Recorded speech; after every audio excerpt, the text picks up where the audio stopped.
Hello. I want to roll up a phone on one side. I need a phone. I want to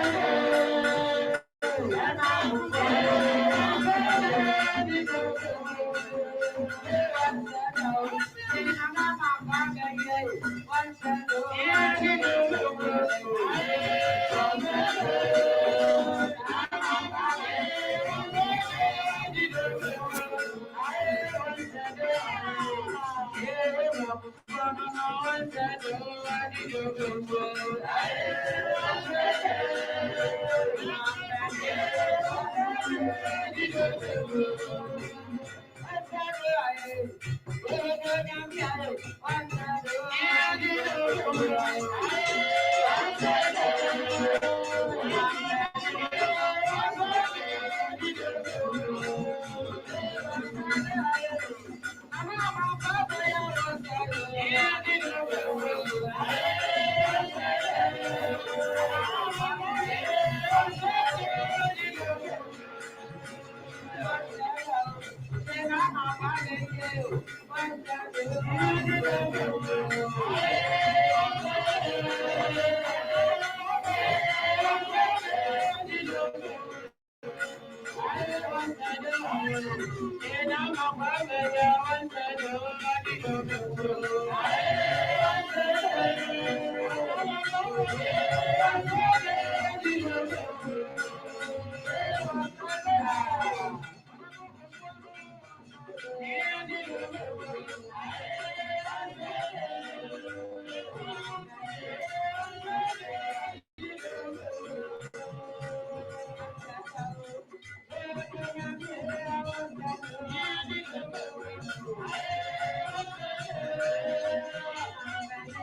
Boa tarde a todos e todas e todos. Está começando aí mais uma atividade da nossa Associação Brasileira de Etnomusicologia, nessa aula inaugural do professor Kwasi.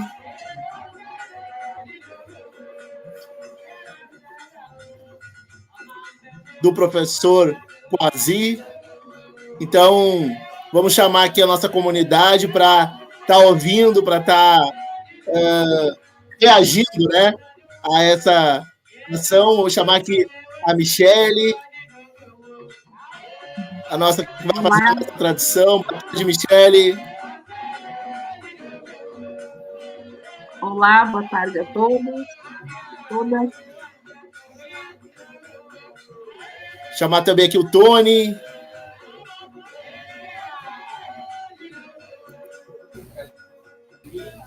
Boa tarde a todos e todos.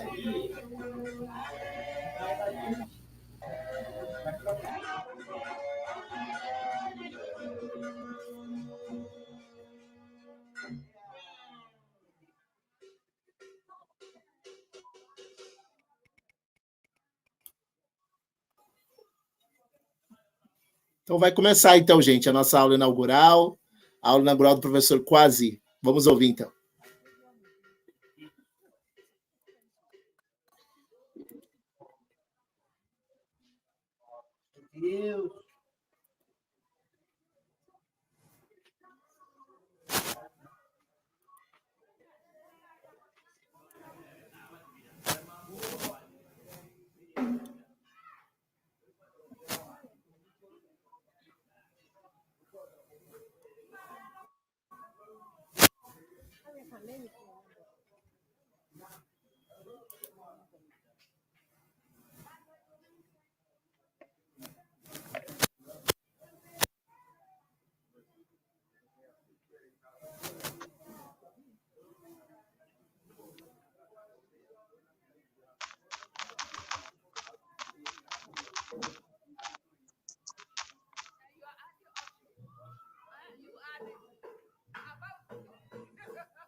Tá aí, então, a foto do professor Kwasi, né? Dá pra ter uma ideia do que vem por aí, né, Tony? Nessa atividade de hoje à tarde, nós tivemos o prazer de conhecer o professor Kwasi aqui no Rio Grande do Sul em 2022, quando veio no primeiro Enapom, e pudemos, né, junto aí com a tradução da Michele, podemos estar conversando com ele, almoçando, trocando algumas ideias, nos falando também das ações que ele desenvolve lá na Tufts University, né, com o trabalho maravilhoso dele agora como chefe de departamento. Então, para a gente da associação é uma alegria estar retransmitindo, e deu para nós começarem vendo um pouco do papel da cultura, né, Tony? Nessa abertura, né? O quanto a musicalidade e essa cultura de Gana é muito forte.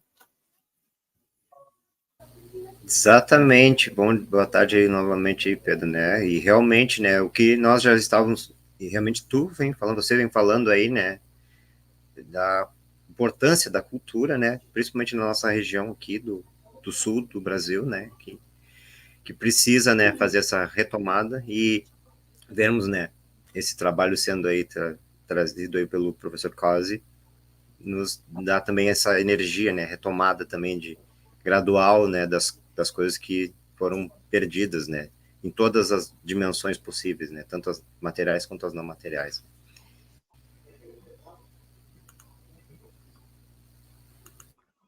É isso aí, Tony. E para a gente dá um certo alento também, ver um pouco da força da cultura africana, né? Michele, seja bem-vinda à nossa live, Michele. Muito obrigada, agradeço o convite de estar mais uma vez participando com vocês de um evento tão importante, né, para a ABET, para a etnomusicologia. É um prazer.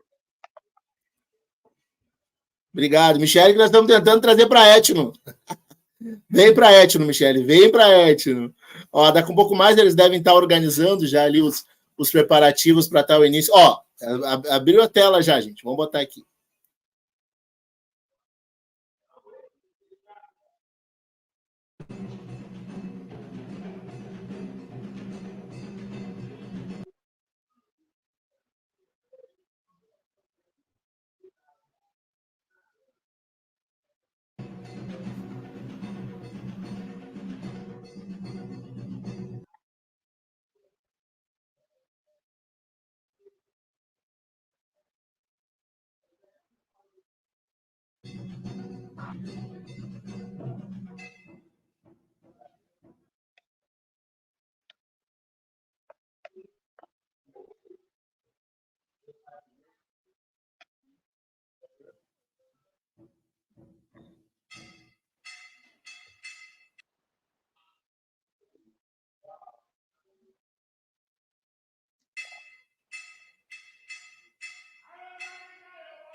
Hello.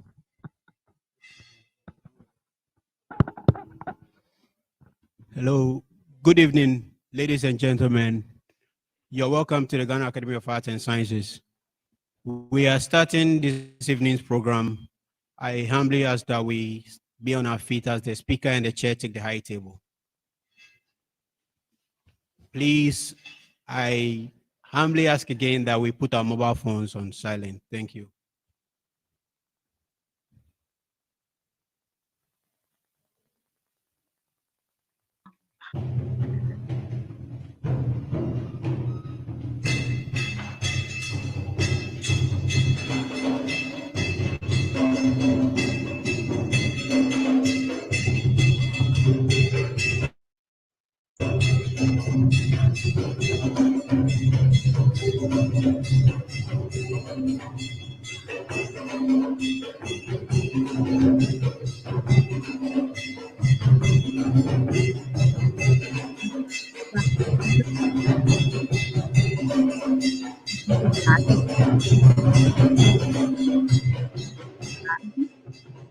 Pedir para que todos colocassem os telefones.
Mr. President of the Academy,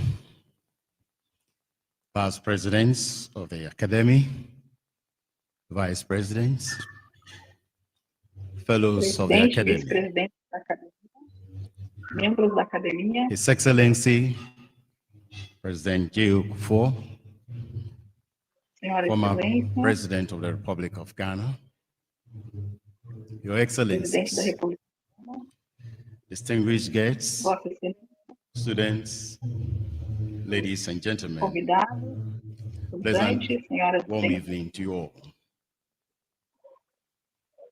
Boa tarde a On todos. behalf of the President and Fellows of the Academy, Em I nome do warmly presidente, welcome you membros da to academia, this evening's gostaria de event.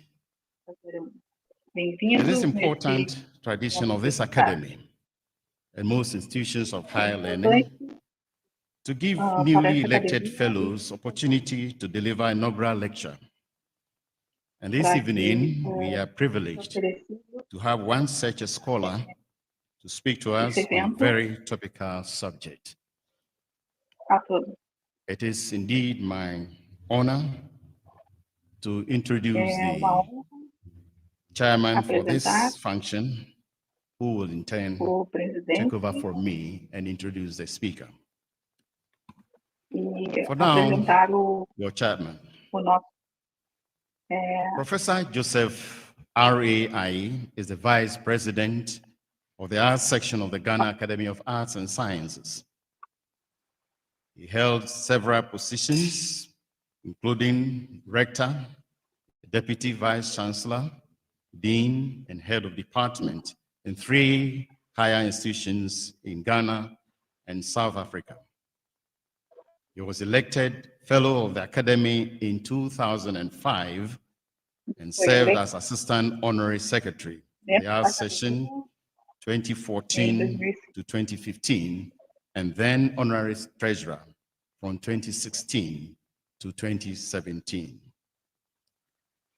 Parceria was the occupant of the UNESCO United Nations University Leadership Academy, Chair in Leadership Studies at the University of Jordan in 2001, and the Emeka Anyaoku Visiting Chair of Commonwealth Studies at the University of London in 2013. He served as a member of a team of experts that drafted Ghana's National Decentralization Policy Framework and Action Plan 2015 to 2019 and the National Decentralization Policy Strategy 2020 to 2024.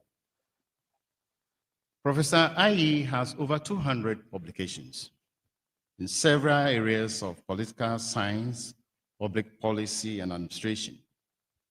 His latest publications include 3 co-edited books: Think Tanks, Governance and Development in Africa, 2 Political Institutions, Party Politics and Communications in Africa, 3 Decades of the Fourth Republic, and the 3rd, Public Sector Management and Economic Governance in Ghana, 3 Decades of the Fourth Republic. His current research interests include higher education, governance and management, politicians and bureaucrats, relationship, political transitions, and democratic backsliding. Ladies and gentlemen, please welcome your chairman, Professor Joseph R.A.I.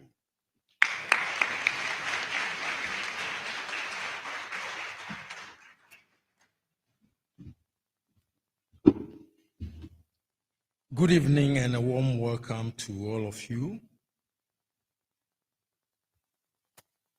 President of the Ghana Academy of Arts and Sciences, past presidents, current and past vice presidents, fellows of the Academy, His Excellency Mr. John Ejekum Kufuor, the former president of the Republic of Ghana. My dear students, distinguished guests, ladies and gentlemen, we have a very interesting topic this evening for an inaugural lecture. And the title is Performing Petition. Kete songs, lineage, and kinship in Akan. We have a very distinguished ethnomusicologist in the person of Professor Kwasi Ampene, who is professor of ethnomusicology at Tufts University in the USA. Professor Kwasi Ampene is an ethnomusicologist with specialization in the rich musical traditions of the Akan people of West Africa. His research interests covered the intersections between historical lived experience, musical arts and social values, music ethnography, compositional theories in Akan music arts, Akan heritage of tangible and intangible stool regalia, music and social change, And popular music, I believe if Fela were alive, he would have been interested in the popular music. Professor Ampene is currently the chair of the Department of Music at Tufts University in the USA. He is an external examiner of theses in the Department of Music and Dance at the University of Cape Coast, Ghana. The immediate past president of Ghana Studies Association, an international affiliate of the African Studies Association, the immediate past chair of the Society for Ethnomusicology, Council, and the past chair of the African Music, section in the Society for Ethnomusicology. Professor Ampene's journey in formal education began at Swedu Achiese Primary School, where he started class 1, and he continued at Asante Achim Agogo Presbyterian Primary School, Pano Primary School near Chebi, and Chebi Presbyterian Middle School, where he lived with his older sister, Efia Ansa Ampene of Ma Nkomo, fame. He relocated to Nkoko Middle School when Auntie Efia was transferred to the same location. When he passed the common entrance examinations in his second year in middle school, his father, Anyenim Kwame Ampene, registered him at Ebuakwa State College at Chebi, since he was a music teacher in the same institution. Professor Ampene completed Ebuakwa State College in 1978 and joined Nana Ampedu's African Brothers Band International as a keyboard player from 1978 to 1983. In 1987, he teamed up with Seth Asiedu, his long-time friend from Koko, and also a member of African Brothers, to record and release the LP Asa High Life Dance Time. In the same year, Professor Ampene enrolled at the University of Ghana, Legon, to study music in the School of Performing Arts.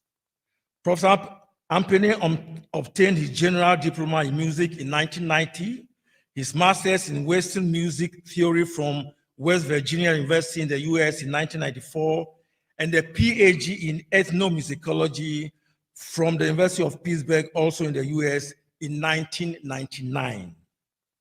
In 2000, Professor Ampene joined the faculty at the University of Colorado Boulder as assistant professor. From 2011 to 2016, Professor Ampene was appointed the director, the Center for World Performance Studies at the University of Michigan. In 2021, he was appointed to full professor at the University of Michigan. Professor Ampene joined Tufts University in August 2022 as the Neuribora faculty fellow, and in January 2023, he assumed duties as the chair of the Department of Music at Tufts University. One of Professor Ampene's book publications, Asante Court Music and Verbal Arts in Ghana, The Porcupine and the Gold Coast 2020, won the J.H. Kwabena Nketia Book Prize instituted by the African and African Diaspora Music section in the Society for Ethnomusicology for the best monograph on African music in 2022. Professor Ampene is the producer of the film documentary Gone to the Village, Royal Funerary Rites for Asante Hima Nana Efiakobi Sewa Ampim, the 2nd, 2019. Professor Ampene has disseminated his research at national and international conferences and speaking engagements at major universities in Africa, United States, Europe, Asia, the Caribbean, and South America. He has provided expert advice for public engagement projects on account culture and music to the British Library, Princeton University, and the Fowler Museum at UCLA. His work with the Fowler Music led to the permanent repatriation of artifacts that were looted in 1874 during the Sangranti War between the Asante Kingdom and British colonial forces. I think he deserves a round of applause, for this. He has published, several articles, reviews, and blind reviews in prestigious journals. Professor Ampene has provided peer reviews of funding proposals for Alexander von Humboldt's Foundation in Germany and the Austrian Science Fund in Austria. He was called upon to review a doctoral dissertation for the Hebrew University of Jerusalem. Professor Ampene is a member of the editorial board of the School of Oriental and African Studies, SOAS Music, series at the University of London. He is the recipient of the 2023 3G Media Lifetime Achievement Award in New York for his outstanding contributions to high life music and the music industry in Ghana. Philanthropy, giving back to society. Professor Ampene is the patron lovers of High Life Ghana Loga, a non-profit institution in Ghana with the aim of honoring and supporting older generation of High Life legends who are going through health and financial challenges. He donated 13 boxes of books to Lady Leach Library at Chirapatre near Ahinsan, Kumasi. He donated over 60 books and 12 laptops to Jachi Elementary and Middle Schools. He took 12 undergraduate students from the University of Michigan to Jachi Elementary and Middle Schools to teach English, mathematics, and computer skills. He raised funds from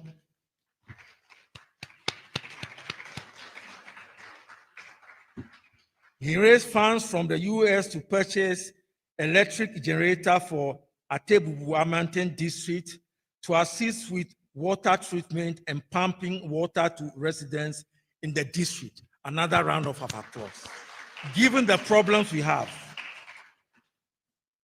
he raised funds in the US to construct the Alice Che Gakwa catering unit for Atebubu District Hospital. And he also purchased industrial stoves, freezers, and propane tank, for the canteen. He raised funds to build Maryland Daycare, center in Atebubu to provide a safe and nurturing space for market women to keep their children during the day.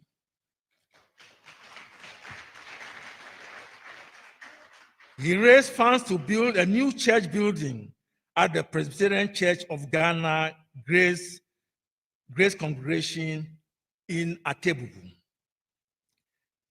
He brought high school and university students from Deerfield, Illinois, USA, to renovate and paint elementary and middle school blocks belonging to the Presbyterian Church in Atebubu. He donated honorarium from Rabindra Bharati University to support orphanage in Kolkata, India. He raised funds in the US to support purchases of new desktop computers for Liberty Hall, Marcus Garvey Center in Old Kingston, Jamaica for at-risk kids. As a lifetime member of the Fraternity of Roadside Bread Vendors Association, he anonymously donates funds to bread, pineapple, orange, and all street side vendors in diverse locations in Ghana. Another round of applause. Marriage, family life. Professor Kwasi Ampene is married to Eria Equia, and they are blessed with 4 children. Akosua Dakwa, Nana Kwejoche, Ajua Ampene Bia, and Akosua Dadie. Ladies and gentlemen, I present to you our speaker, for this evening, Professor Kwasi Ampene.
mean, someone, Marine, Edipia, Dumadiano, Matuni didn't say, Obnifo Kwasi Ampene, Asantemai Amemremu Obnifo, more of Piaf, so far, so good. Ago, Yagimiami, Mwagimiami, dear, na Mamma Miquine, Semin Cassa. Ohriketeke Kenyamia, Ohrikosra Neko, Ohriba for na Aba. And then a sumbia or then a sumbia apama de obnefo Kwasi Ampene achi. So on na no disem metuda. Ni din na inshranka. Obnefo Kwasi Ampene, umamfo nso ahyiam na wose wote wasene ntoa atie nya wo kafa ketenyum ne asa ahensama a efa adidie ho. De wunim no fa ni nyina puisa mawo. Yanom umayenka wo dwan o puisa no.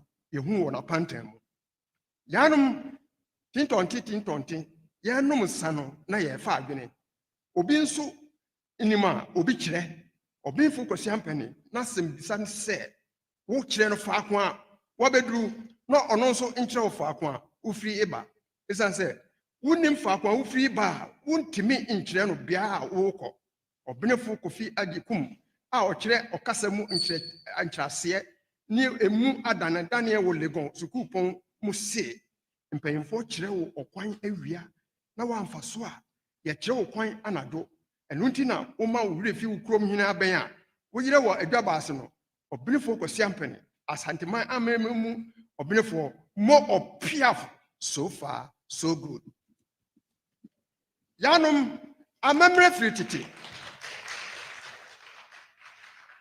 yanum amemre frititi titi odomankoma ene na kai se enna adesua titi a fatiti amamre pimpam tekrema empro nyina na efi atiasefo dua kontonchi ne ma yehu odumfo papa ma wani ku amamre ho na obiara amu wa bomfia abo apeto se enhwe han na ma okoro ye bege ne nsem aduane di ya afedie obema nani ada ho obnefo Kwasi Ampene de na ho brase atwia ben opemso odene ho osetutu otoso mienu aso ye wagina tum se ehwemu biara opesa oye wo manhia no oma ho kwan na daachi inchirima beto a wode ahwawa won ho de waya eye asanteman ahunwa no anoma no se ode akoniaba ne akotiaba na ode nwene ni buo wawurawura mo apinchen abrofo no edi kasade akogye apumpunade ne agudi a wode atutwasem bewia wo sagreti okun no mu aba manhia moma yempre no adoya horo a wobobo abrofo ano wabeye no Gana no say yesi yebeka adaje beboyen yanom enye aduane dodo a oso dienti ne ma oye kase o nemom hyebrentia osama ho anwene wo da mom nyina fridi odi gya nkirima na wo se no obinefo ye nketia ne ono anankasa neja Kwame Ampene gwan abakose mu obinefo won krato a wo se mfama wo obinefo Kwasi Ampene ni se wama won kuma ato won yem wo naiso se na ampase obi nkire apan ba akomfohwe obinefo Kwasi Ampene asanteman amemlemu obinefo mo opiafo so far so good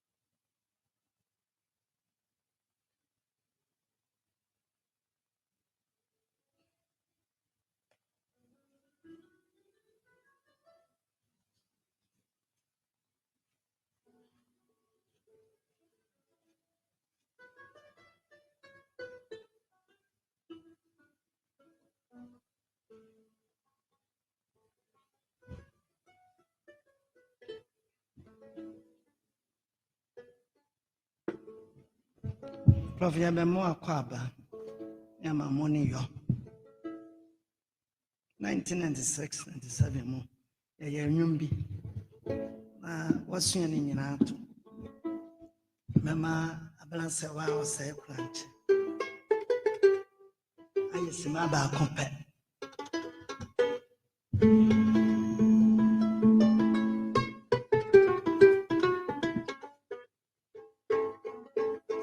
Eje beji waye. Nanyo pa no. Eje beji onasio.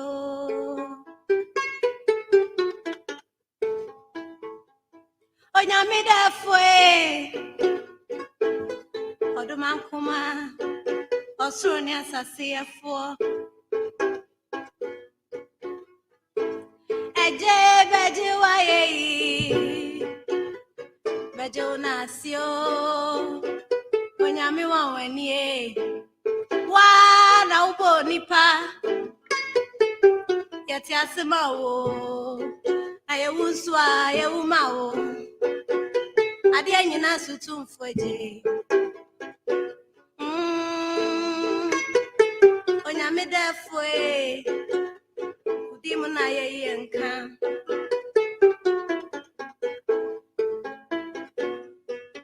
Ebo abodni. Medawase. Midi sepre wa frefro. Sede nyanguto fresh ano patutu. Tete kwa fo mo nyame awobo tete. Eja krobeto bechine bwe. Udimu na ye yenka. Aya no kura nyankopodi na wasa ye nkampa. Awomesua akontuo. Do baby amatipaye. Kwasi mo Gana 95. We shall see Colorado. See you when I'm a better war. Now call Michigan. The dear Medana said, baby, I'm a Cobiano. Near America was saying, Gana Casaka Crana, GB Cacrabon. We hear you. Of informing us. In the moment I hear Yanka. I couldn't cheer papa to you. And then Pampan so I drew. Say, Jana to Yentin and Yamia said that. Adiana. And I soon be. And I want to fuss it, Kwasi. So, young one can buy. A woman shall was your poem on the foot be pay. Be a can Santa mine. Be a can Gana mine. Baby mine, I want some fast so. Ya can't want some. Upon many baby banana swing, baby, I see. I could not be an ancabusia pono. So be a blump natch. In your night, I'll come to power to ya.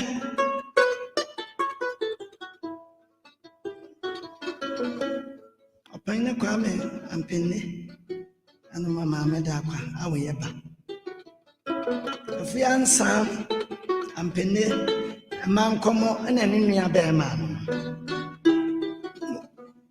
Oh, Queen and a Kuno. Yes, I'm saying, Abra. Yeah, call. I am your way, Parceria to me.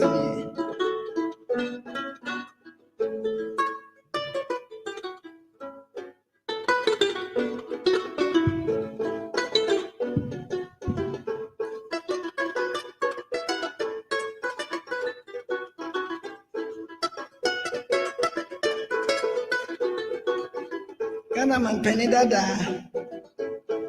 Tomade share. Kofi akwaba. Anano matrankonya akwaba. Asiafo amoa amane mema mama nyina akwaba. Yanyu miniye. Adiana ne asana de share castle. Oh, Adiana ne asana de share castle. Adiana de share asana de share castle. Kwasi. Adiana ne asana de share castle.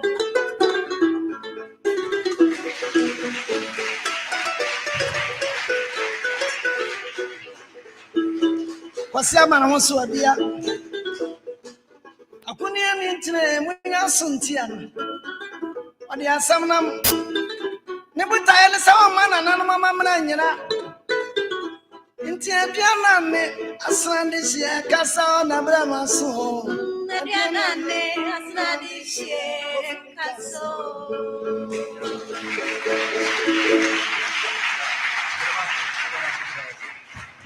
Yeah. Thank you. Thank you. Can we get a slides online?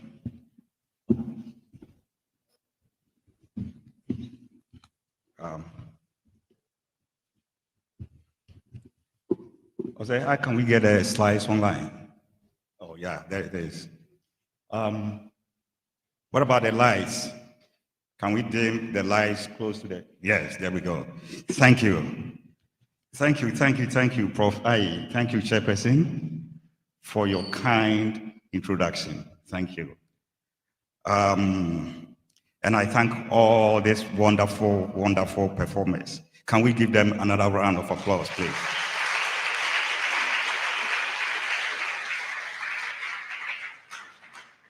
I'll stand on the established protocol, but I need to call a few names. The president of the Ghana Academy of Arts and Sciences, Professor Kofi Opokunti.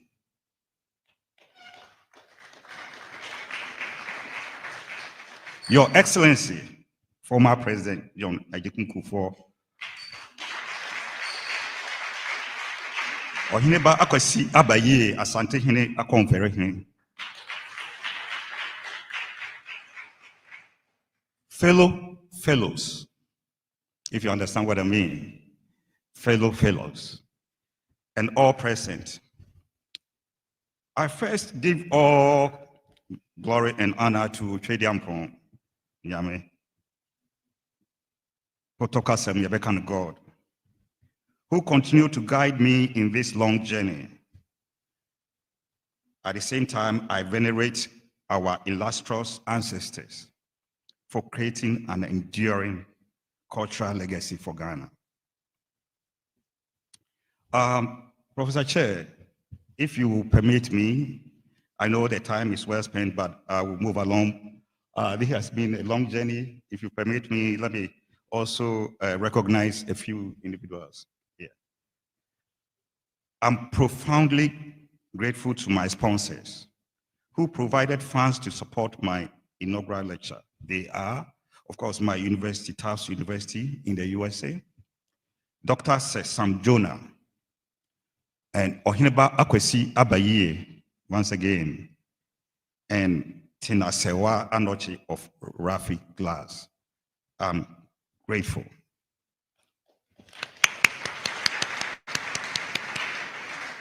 I am eternally grateful to His Majesty Otunfo Setutu Asante Hene for giving me unrestricted access to over 500 centuries of tangible and intangible heritage of royal regalia, musical instruments, and poets at Maisha Palace.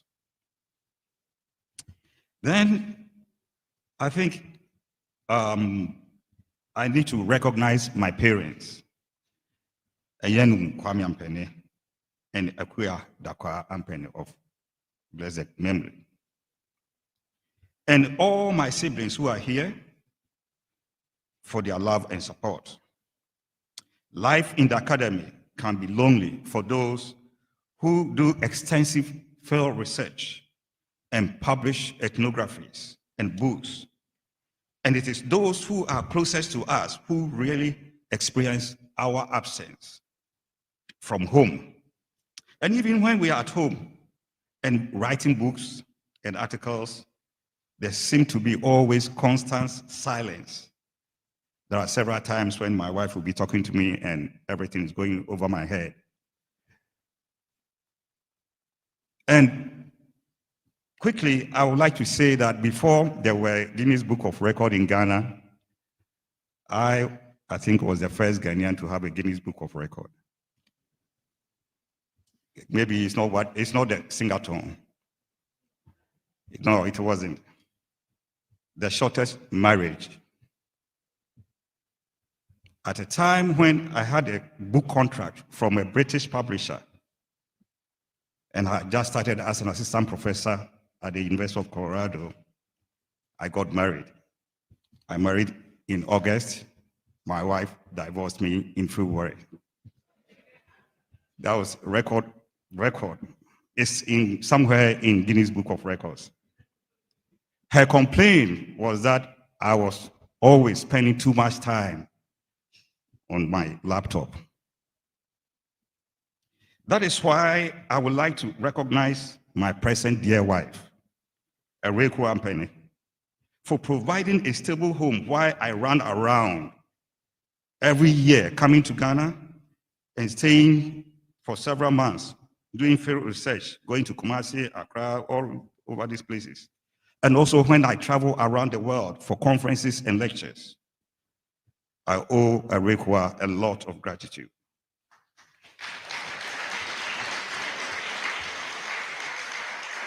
My children also take the brunt of my absence. Akosia Dakwa, Nana Kwajoche, Ajo Ampene and Akosia Dadie, because they are closer to me and they feel it more than what you see on the outside. Now, I have also benefited from our uncle, Mr. Kwaku Dadie, who, when in 1987, I didn't even have the money for transportation to travel from Tema to Accra to begin my studies. He was the one who brought his pickup and parked my few Nkukukaka into the pickup and drove me straight. The motorway wasn't like this. It looks like a motorway. Now the motorway looks like where elephants play football. So then when I started doing my research in Kumasi, our uncle, Mr. Kwaku Dadie, also gave me his entire house where I would stay every time, there alone, for all this. So thank you, Uncle Kwaku Dadie. I'm grateful to everybody, the police band, the director of the police band for bringing the police band here. And you all, I know people who travel from Takoradi, from Kumasi and beyond, from Chebi, from all over the place to join us here. And I'm grateful because I can't call all your names. But before I start, I'm going to make a quick public announcement. Tonight's inaugural lecture is being retransmitted in Brazil. The Brazilian Association of Ethnomusicology, they are transmitting this, and I don't know how they will do it. Also translating into Portuguese in real time. So they are watching you. Everything that you see here, they are watching it live. Of course, people are watching it all over the world, but the Brazilians wanted me to let you know that they are watching you live. So we thank them. Thank you for your patience. And now I'm going to dig in, as we say in the US. Performing petition, Kete songs, lineage, and kinship in Akan. In contested formal spaces involving court ceremonies and rituals, how do you navigate the complex web of Akan interactional routines and communication protocols to directly articulate the collective anxieties of the masses to the Asantehene, following the death and burial of the Asantehene, Nana Afiakobi Sewampim. I address the above question and additional questions that may arise by examining the performed petition presented to the Asantehene by members of the Kete Chorus. I argue that in matrilineal societies, the critical role of women in lineage, kinship, and governance confers counseling and advisory role to female leadership in the matri clan. Additionally, in their privileged position as members of the exclusive Kete Chorus, they used their artistic immunity to negotiate communication strategies in formal spaces to present contrapuntal voices of the masses directly to the Asantehene. As a form of political dialogue that indexes diverse registers of concerns, they implored the Asantehene through songs to not only choose the most qualified member of the Oyuko lineage to succeed the late Asantehene, but also to remind him of his obligation to his forebears, who made untold sacrifices to establish a state with enduring socio-political, economic, and cultural institutions. My presentation tonight is in 4 sections.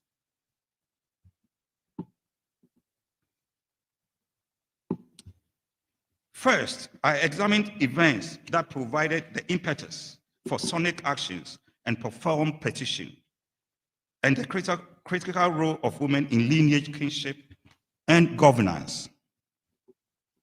Second, I shall review interactional routines in greetings and communication strategies in formal settings in Akan, and how artistic immunity and musical performance empower performers to negotiate communication strategies in formal spaces. In the third section, I highlight the first song unit, Akawodie, It Is Now Your Turn, performed by the Kete Chorus for formal analysis, poetic and rhetorical devices, and gesture and rhetoric as artistic enablers for the performed petition. And now this is the punchline.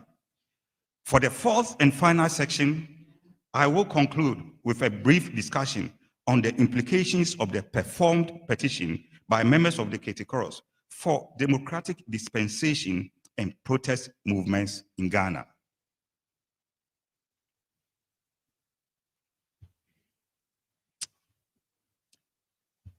Now, the first section. On November 14, 2016, the most powerful woman in the Asante Kingdom, the Asantehene Nana Afiakobi Sewampim II, went to the village. She was 111 years old and reigned for 39 years, from 1977 to 2016. Her life spanned more than 4 generations, and she served as Antimine in Ghana for 2 generations.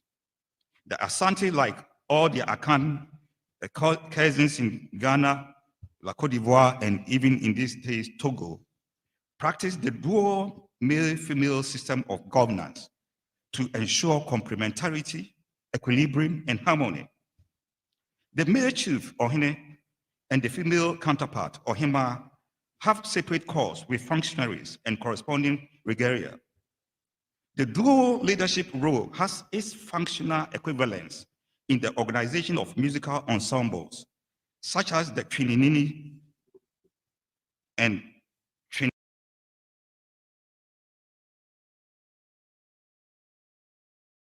Trinibidie.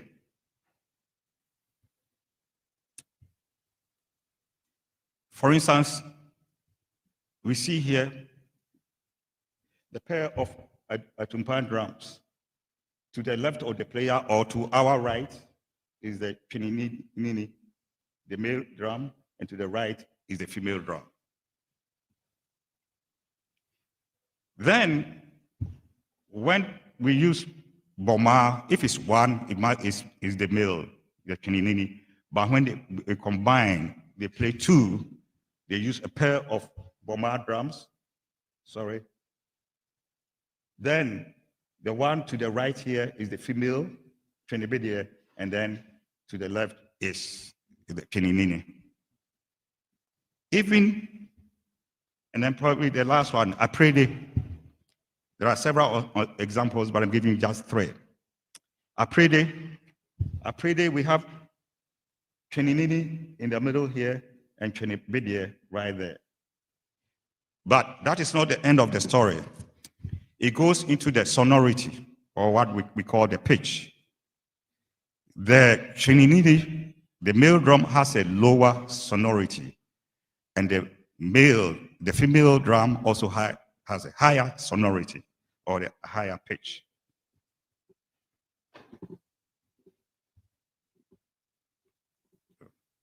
Right. Okay. So the next will be the role of women in lineage, kinship, and governance. Oh, sorry. The dual male-female leadership is possible since Akan societies are fundamentally based on a matrilineal system where one's lineage, inheritance, succession to political office, land ownership, and property is validated through the maternal line. All the 7 or 8 abusia or families trace their founding to a female ancestress, and thus making the position of Asante Hima critical with numerous responsibilities.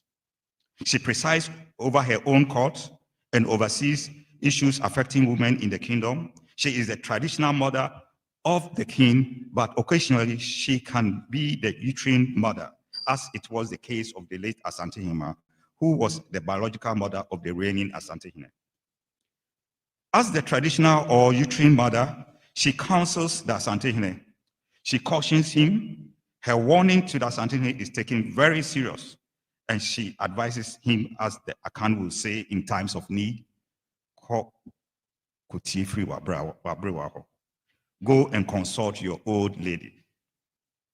The Asante Hima, together with the widows of past kings and a select group of Ahima from some localities in the kingdom, constitute the Ketikoros.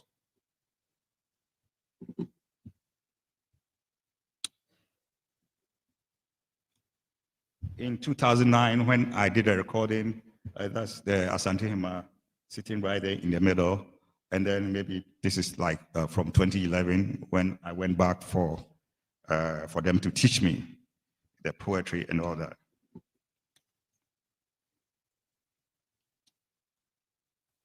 Unlike community-based popular bands like Adwa or Nyunkro groups, membership in the Ketikoros is exclusive and restricted to the named individuals cited previously.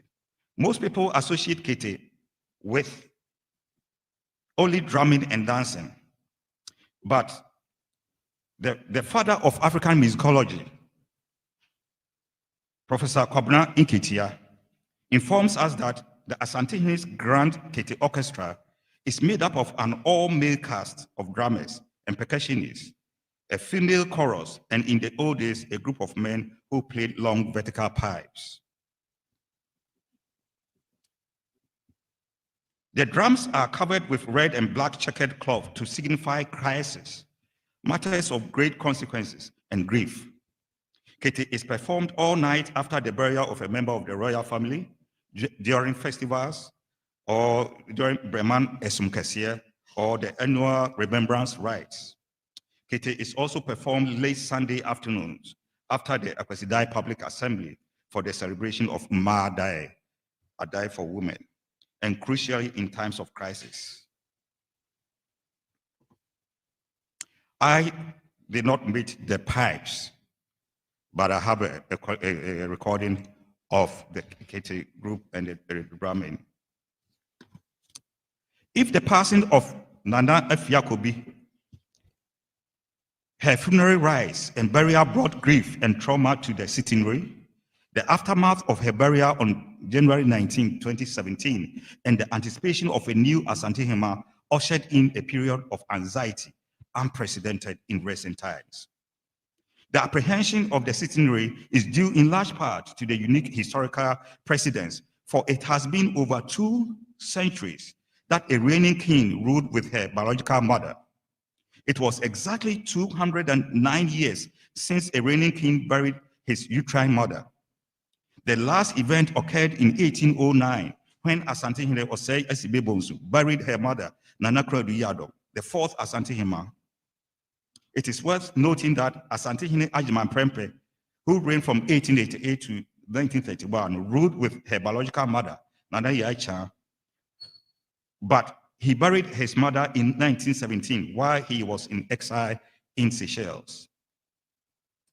In Asante, the selection of a successor to fill a vacant Asante Hema's falls on the Asante Hene, who appoints a female member of the from the royal Oyokomatri line in Kumasi. But that did not prevent the gossip machine from being activated. When is he going to make an announcement? Who will be the successor? What will be the age of the appointee? Will he appoint a relatively younger successor? Or will old age and seniority be a factor in his decision? What about formal education? In these days of real-time information, thanks to the internet, social media platforms circulated all kinds of stories about a potential successor. They even went as far as circulating a picture of a woman in their calculations had already been appointed by the Asante Hene. Well, concerned citizens did not have to wait long to channel their apprehension to the king.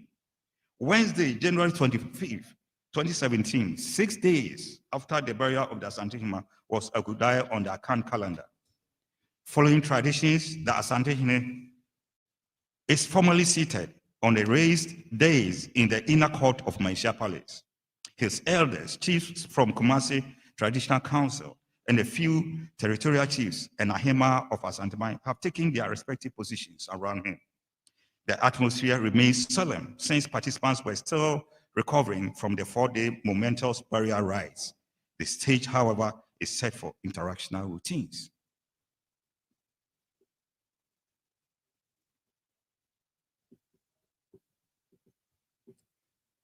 So that brings me to the third. Interaction routines. Following socially bounded protocols associated with interactional routines and communications in formal settings, several individuals line up, move towards the sitting king on the raised dais and began formal greetings that are layered with nonverbal symbolic gestures. In his Pragmatics of Akan Greetings, Kofi Ajikun describes Akan greetings as interactional routines that attain a level of performance during formal events in the palace. The high status person, says Ajikun, is seated on a dais and remains motionless as the less powerful initiate greetings by moving towards him or her. Depending on the situation, greetings may be verbal or non-verbal that may be limited to one taking a bow. I will add that built into the sitting arrangements and interactional routines are distancing strategies that are meant to protect the person of the king.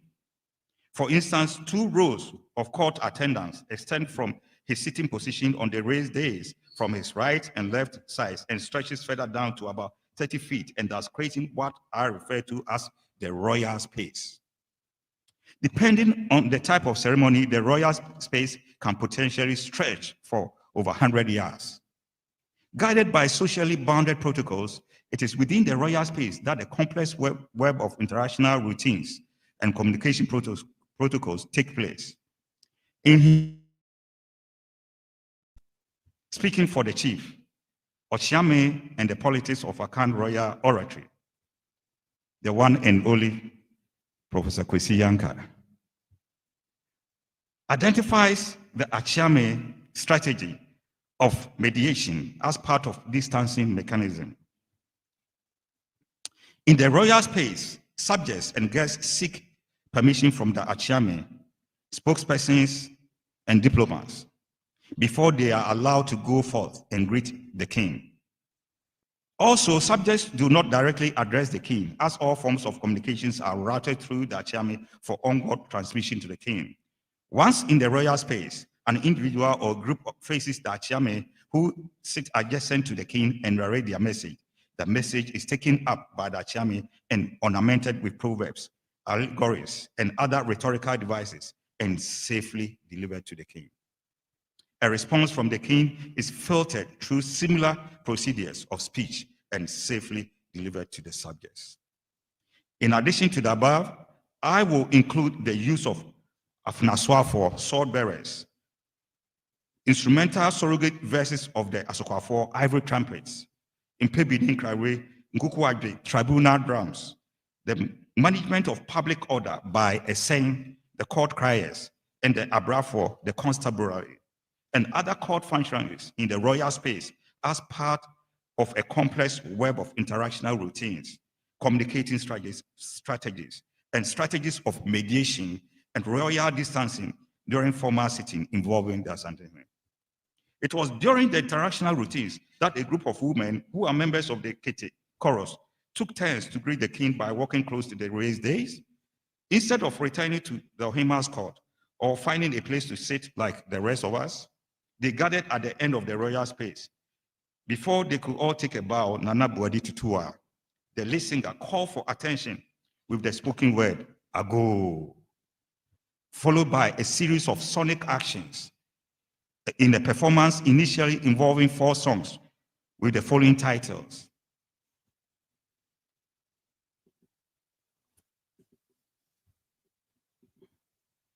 Akawodie, it is your turn.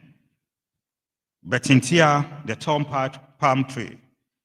Mayamodi, let your name be proclaimed, and Osansa, the hawk.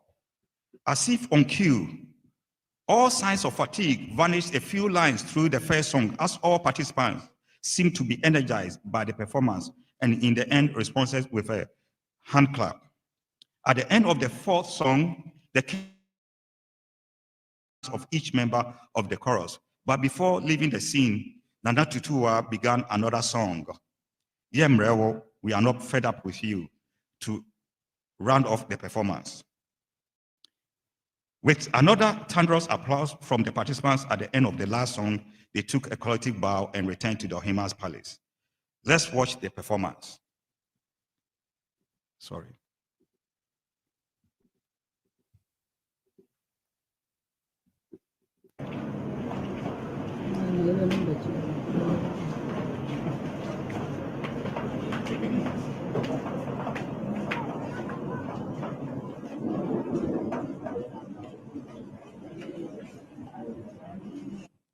And if you see somebody who looks like me and standing by the wall, that must be me.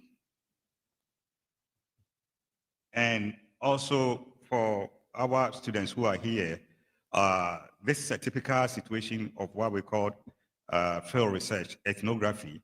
And that means we don't control the parameters. We don't control the setting. We don't control the city. So the video that we are watching may not be the most nice and produced video because we have to try and make ourselves invisible and let whatever is happening go on. So that's field research, and it's part of ethnography.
He's going to. Hello? Hello? Do we have the mic now? Sure, thank you. He's going to greet every single member of the chorus, but I want you to think about this so that when we get there, remember when they came in, they bowed in front of him. But after the song, they were able to get up there and also for him to shake every single member's hand. There's a reason for that, and we'll talk about that, so don't forget. I'm going to forward it because all this is greetings until they get to where they perform the last song.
Yes, the message is loud and clear.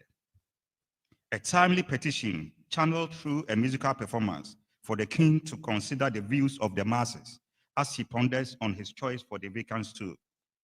Implied in the petition is the potential threat of chaos and violence in the kingdom, in the likelihood of a wrong choice or incapable successor. But the question is, how did Nana Tutua and members of the Kitty Chorus negotiate the complex web of formal communication protocols, including mediation and distancing mechanisms, to directly articulate the collective anxieties of the masses to the king? In her introduction in the collection of essays titled Music and the Play of Power in the Middle East, North Africa, and Central Asia, Luda Nushin's questions along similar lines are instructive and worth repeating here. What is it about music that creates the space for agency and empowerment? What is it about music that facilitates and sometimes disrupts the exercise and flow of power? Two lines of answers come to mind when I reflect on the above questions. As I indicated in my opening paragraph, in a matrilineal society, the critical role of women in lineage, kinship, and governance presumes certain level of power, more so when the women belong to the exclusive Kitty Chorus with the Asante Hima. It follows that in the absence of the Asante Hima, who would have provided judicious advice to the king in times of crisis, members of the chorus collectively stepped in to provide the pivotal motherly advice. Like the Asante Hima, they have come to counsel, advise, and caution the king as he prepares to deliver one of the most important decisions of his reign. Since most of them are rulers from different locations in the kingdom, they represent contrapuntal voices of concerned citizens in their respective constituencies. Another crucial element that made it possible for members of the chorus to navigate formal communication protocols, it is the artistic immunity that comes with their membership in the Kitty Chorus. The relationship between musical performance and spirituality in Akan confers artistic immunity to instrumentalists, singers, and verbal artists when performing in ceremonies and rituals. It is believed that the performances are by divine inspiration. Since rulers are subservient to God, the creator of all things, they cannot overrule or sanction artistic expressions that are imbued with his divine essence. It is considerations such as this that made it possible for members of the Kitty Chorus to negotiate interactional routines and communication protocols in formalized sitting to perform a petition. And that brings us to the third slide. which I believe should give us the formal analysis. Sorry. All the 5 songs in the performance unit are instructive on several levels, and I will unpack a few by first examining the titles at the global level. And following that, I will focus on the first song unit, Akawodie, for a formal analysis, poetic and rhetorical devices, and gesture and rhetoric as artistic enablers for the performed petition. In order of performance, as I've shown you before, it started with Akawodie, it is your turn. Betintia, the tom palm tree, Mayemodin, let your name be proclaimed, Osansa the hawk, and Yemrewo, we are not fed up with you. The first song unit, Akawodie, is the main petition in the form of a motherly advice for the ruler to seriously reflect on the potential results of his final choice for the vacant stool. The title suggests that, like his forebears before him, it is now his turn to appoint a new Asantehima. For almost 400 years, the kingdom has produced courageous and visionary kings and ahima who have provided unparalleled leadership in peaceful and challenging times. Appointing a successor with such qualities is indeed a defining moment and one of the most important decisions in the reign of any Asantehene. The second song unit, Betintia, the tall palm tree, divulges assurance and the trust of the performers in the capacity of the king to make the right decision. It is a sort of positive reinforcement. In a metaphorical sense, the title aligns the king with a tall palm tree that either produces excellent tasting palm wine in Sapa, or in the worst case scenario, produces only a huro, froth. Usually, we drink the good palm wine and throw away the froth. But froth is equally important since it renders much needed service for covering the good wine and preventing it from being exposed to dust, flies, bugs, and simply unwanted ingredients in the drink. The third song unit, Mayemodin, let your name be proclaimed, anticipates potential fallout from his choice, that not all subjects will agree with his choice, and that will potentially lead to name calling, but he should not waver in his decision. For even when his name is mentioned positively, the unspeakable implication is the potential for a reversal of all positive citations. Osansa, the hawk, is the fourth song unit. It describes the agility of the black hawk that swoops down with incredible speed from the sky and captures its prey on the ground. Added to the above is the metaphoric allusion of the hawk as a restless and a busy bird that hops from tree to tree in search of food. A very busy king is likened to the restlessness of the hawk, who moves from one situation to another, from one location to another location, taking care of affairs of the state, and thus becoming the envy of his detractors. Yemrewo is the last song in the performance unit. It is reassuring for signifying the resolve of the women to stand behind the king to the perils of their own lives. If, and that is a big if, he makes the right decision. Now I shall focus on the first song unit, Akawodie. It is your turn. I will play a video clip of Akawodie, just Akawodie, for us to refresh our minds for the analysis that will follow. So bear with me.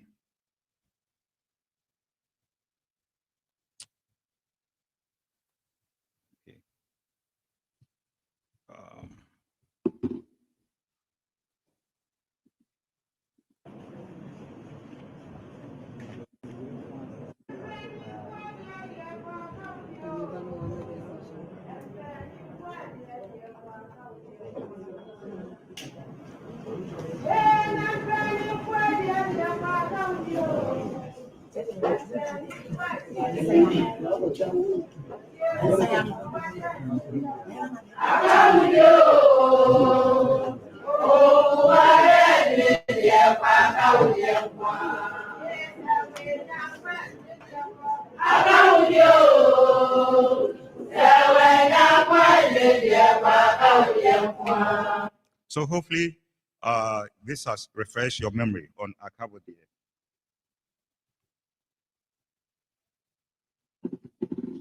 The mode of singing follows a set of performance frames. There is no instrumental accompaniment or hand claps. As a performance unit, the song is in 3 stanzas. Let me see if I can get it here for you. There.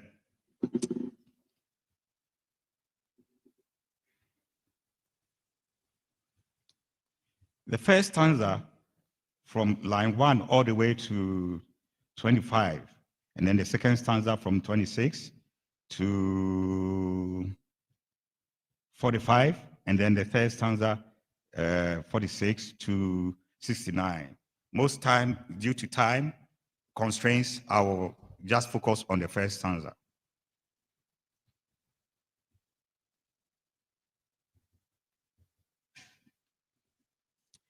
The formal framework is the archetypal call and response form in order to amplify the message.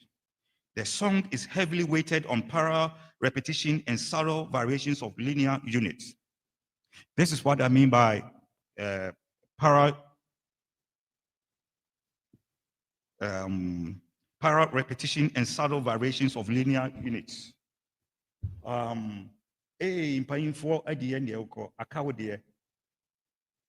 And then there is impayinfo adi yande ko akawode nko ye na impayinfo adi yande ko akawode impayinfo. When we go to the chorus, you will see that the core ye opoku ware dini de ko, later on the core is going to say ye sewa nyakwa dini de ko, and then it changes, and that's what I mean by subtle variations. It is the same, it's repetition, but repetition with variations, because in oral traditions, you need repetition to reinforce the message.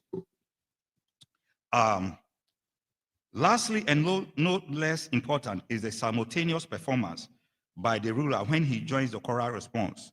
For Professor J.H. Komran-Ketia reminds us that in Akan, the ruler is expected to respond concretely to the messages conveyed to him through music and other forms of artistic expression.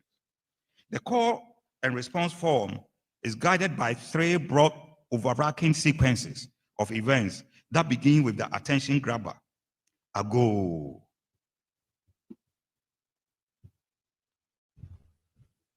Ago.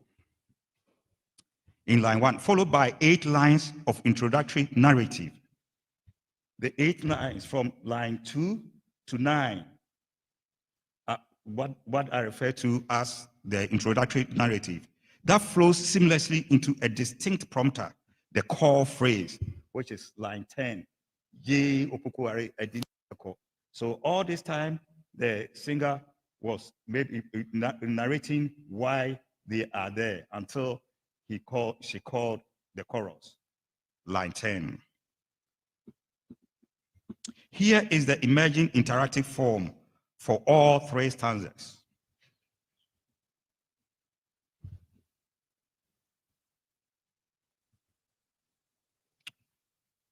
Don't be scared with the letters and numbers. I will try quickly to walk you through. In this formal design, the lowercase g here represents the ago, and the uppercase n represents the introductory narrative, followed by the initial call phrase, A. So if you follow it, A, the initial call phrase, B is the chorus. Then, in that case, the A1, B1, A2, B2, A3, and B3, they are the variations that I was referring to about. So in this sense, if you look at the second stanza, similar processes happens, but the second and third stanzas, they don't have the access gaining device. They didn't go to Ago because she's already found the access. So the second stanza goes straight to the narrative, and the third stanza goes straight to the narrative. Then if we look at the larger picture, the macro level, I think we can represent the entire song with NAB, where the N narrative, A is the core, and the B is the response. So we have NAB. Now, I'm sure some of you might have noticed that the second stanza is shorter than the outer stanzas.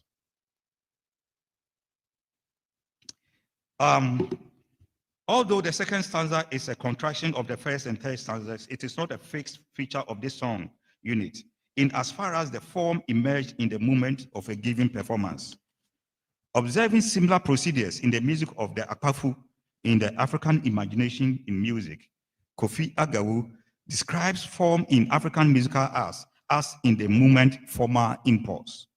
Given the underlying goals and social relationships of the performers, audience, and the intended recipients, interactive form is intended in the present and may result from the demands of the occasion, the goal of the performers, performer composers, and among several factors. On another day, and depending on the situation, the performance of the same song may exhibit the dramatically different formal structure, where the first stanza, for instance, may be shortened, while the second and third stanzas may be longer. Space and time and the context are not the same, and as a result, repeated performances on a given day and time in another ceremony are not the same. Let us now quickly take a look at a few poetic and rhetorical devices in the song.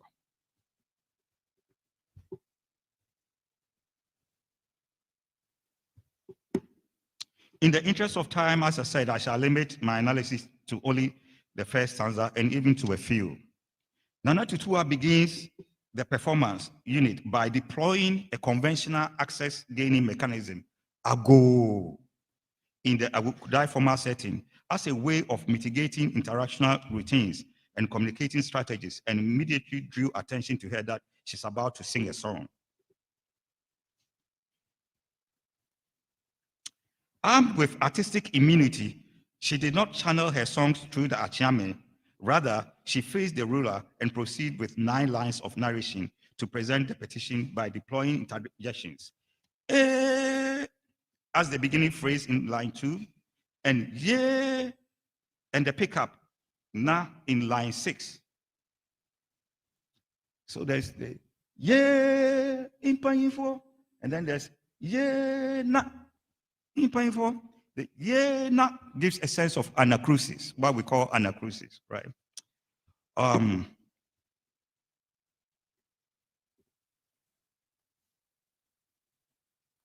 Yeah, and the pick up na in line 6 and raising her voice and prolonging the particle E in lines 2 and 6, and thus placing unmistakable weight on the multisyllabic phrase in paying for elders.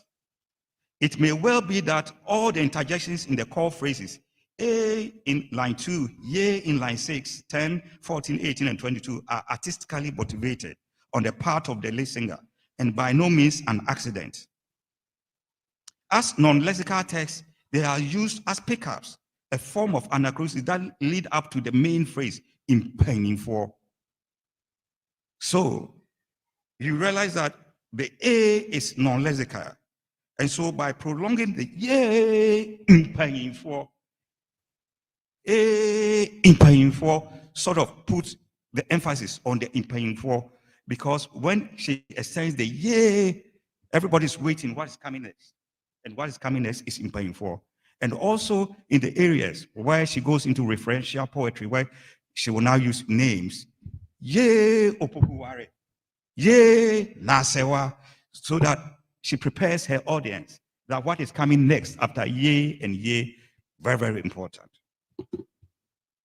So in that case, the in paying for becomes a formulaic phrase. And as a formulaic phrase, in paying for is used as a signal in even line 22 for the group that the stanza is coming to an end. The choral response then performs line 23 to 25 as a closing gesture. One of the poetic devices that lend validity to the performed petition is the references to the forebears of the ruler.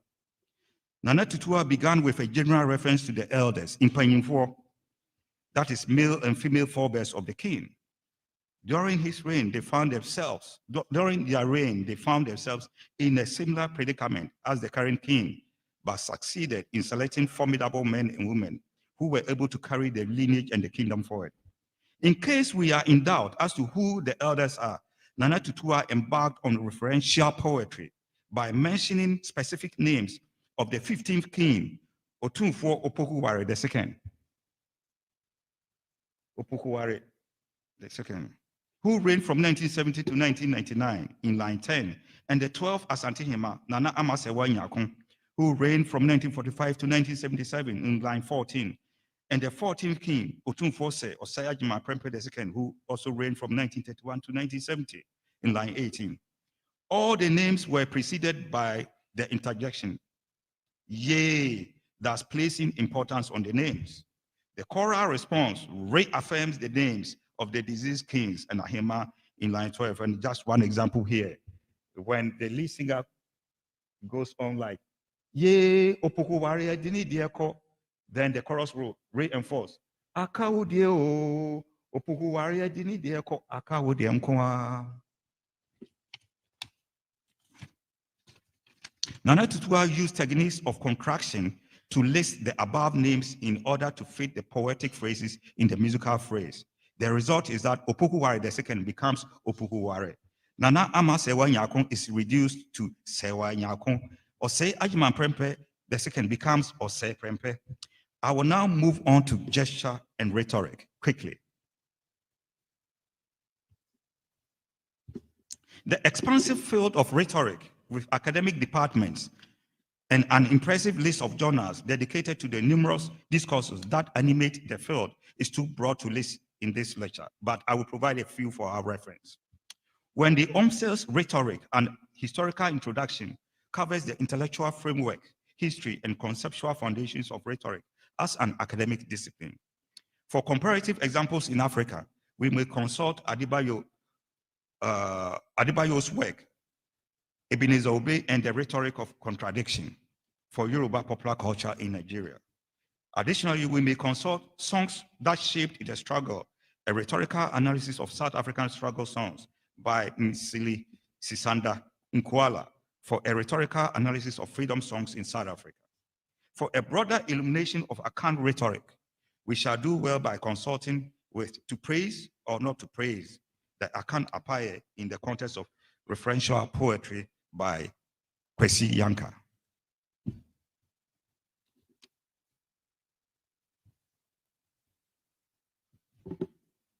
Rhetorical devices in the song are reinforced by body and hand gestures. The gait and demeanor, eye contact and smiles or frowns of performers.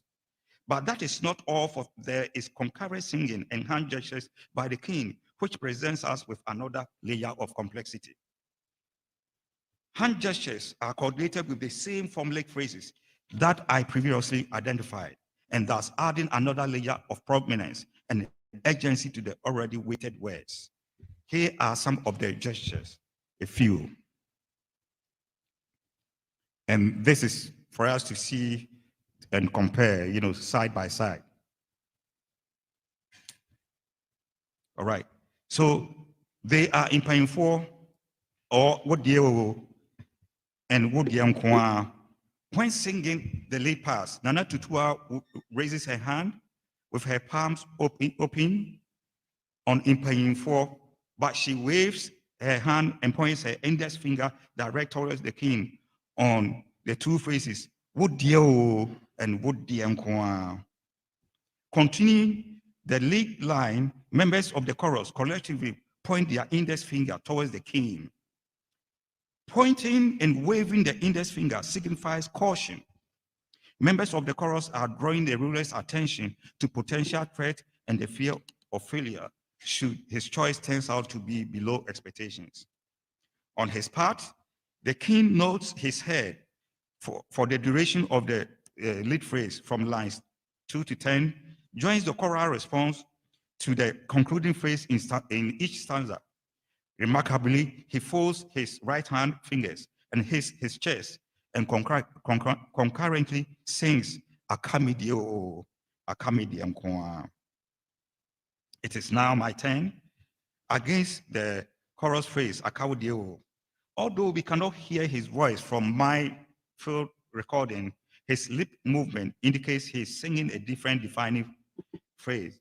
And just for you to imagine, I think I will try to cue towards the end here for you to see what I'm referring to. Let's see if it will work. Okay.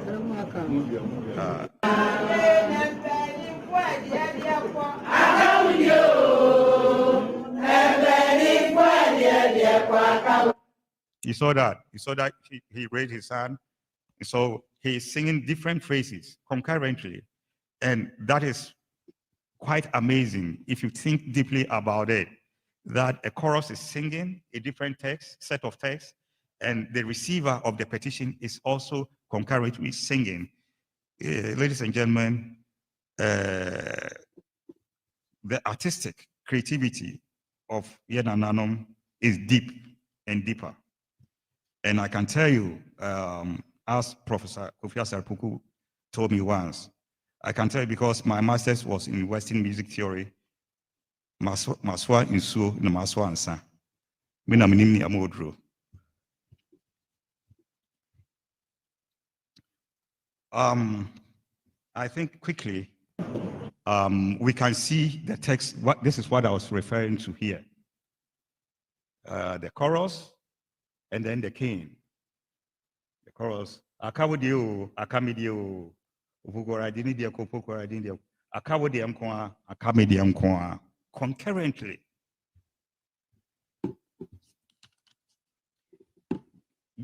Then there is this last one, the reciprocal gesture of the king expressing his gratitude to the performers by shaking the hands of each one. We've talked about it, so I'm not going to play the video. But the reciprocal gesture of a higher status person, the king shaking the hands of members of the Kitty Chorus after receiving a petition, creates harmony and peaceful coexistence. Harking our way back to the prior cited Kofi Ajekun's article, non-verbal handshaking, according to Kofi Ajekun, fosters social relationships and solidarity between the king and the women, and by extension, the larger community that they represent. The presentation was not violent, it was peaceful, and the message was delivered without an incident. On February 6, 2017, the Asante appointed his 83-year-old sister, Nana Amakunadu, as the new Asante Hema. That means the choice of a successor went to one of the oldest females in the Matri clan, and that sets the stage for a new era for Asantehene and Ghana. A new successor ensures continuity and orderly transfer of power, and the potential for chaos and violence were deterred. And that brings me to the fourth and final session of my lecture tonight. Implications for democratic dispensation and protest movements in Ghana. And I think at this point, even if you are chilling a little bit, this will wake you up. But before I dive in, Mr. Chairman, let me say this, that we are in an election year. And I would like to state right off the bat that while I may cite examples of protests and names of individuals or organizations to support this segment of my lecture, I am by no means taking sides in our already polarized political and social discourse. Can I say that again? I am not taking any sides in our difficult and challenging political and social discourse. I'm just presenting a lecture. It is not my intention to evaluate protest movements along party lines or provide a chronological rundown of protest movements. But the critical point is, what can we as a nation learn from the performed petition for the orderly function of state? Can you imagine a situation where grievances of hashtag occupy this, hashtag occupy that are artistically coded and performed as petition, that is artistically received and followed by reciprocal handshakes between the protesters and the recipient, or the petitioner and the petitioned. For a relatively young democratic nation, Ghana, like other democracies around the world, continue to receive its fair share of protests.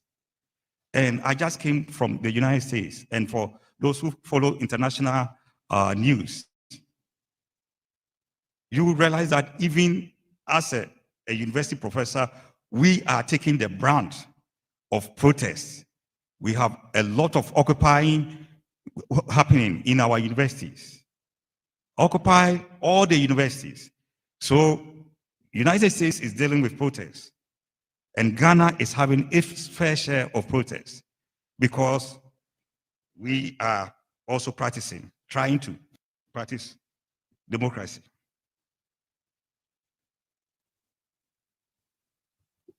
Can I share this with you quickly? This, that, and even more. I'm sure you are all familiar with this, right? Doomsday must go, and doomsday must come.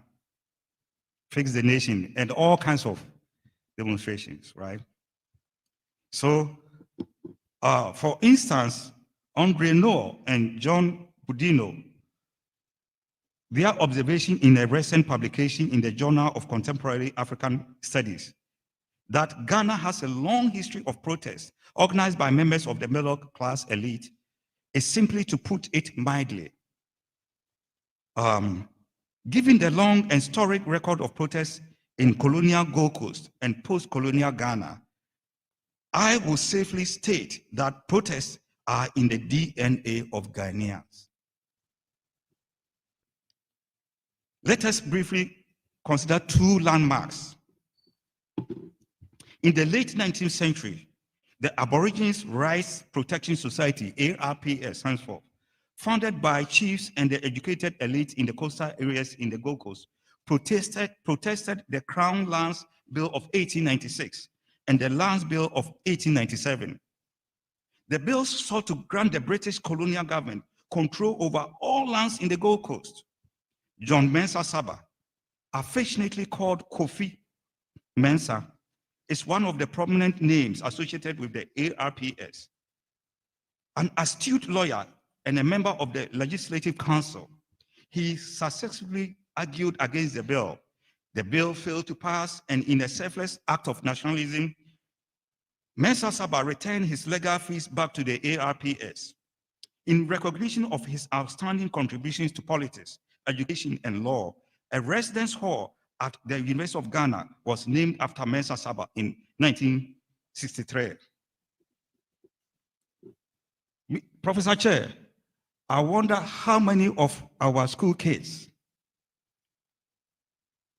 how many of even University of Ghana students are being taught about the selfless act of Kofi Mensah. But that will be another topic for another day. In the late 19th century, the Aborigines, if the land bill protests laid the foundation for independent movements in the Gold Coast, then the veterans' protests in 1948 in Accra fast-tracked the Gold Coast independence from colonial rule. On February 28, 1948, a group of veterans of the Second World War who were members of the Gold Coast Regiment of the Royal West African Frontier Force organized a peaceful protest to present a petition to Sir General Kwasi, the colonial governor at the time, to demand the benefits and salaries that the British government promised the soldiers but failed to follow through when they returned home from the war.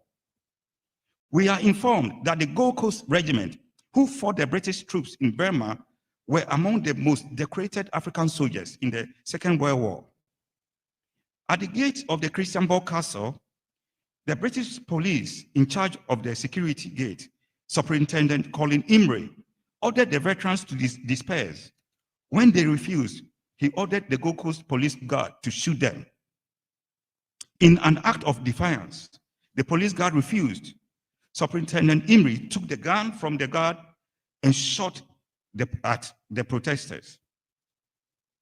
Sergeant Ajete, Corporal Atipo, Private Odate Lamte were fatally shot and died immediately.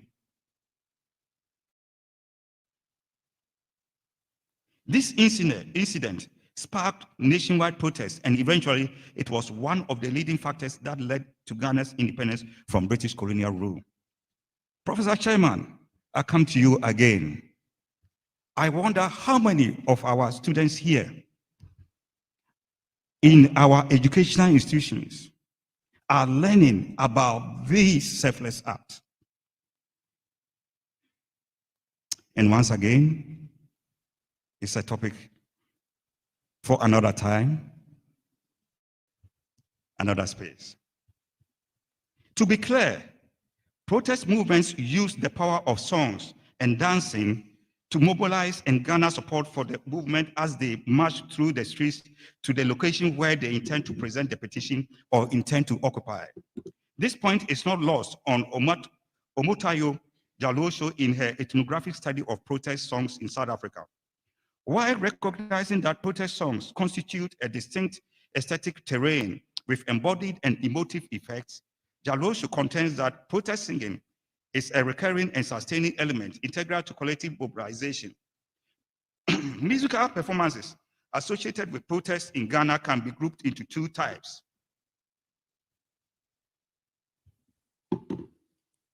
Ose and Jama.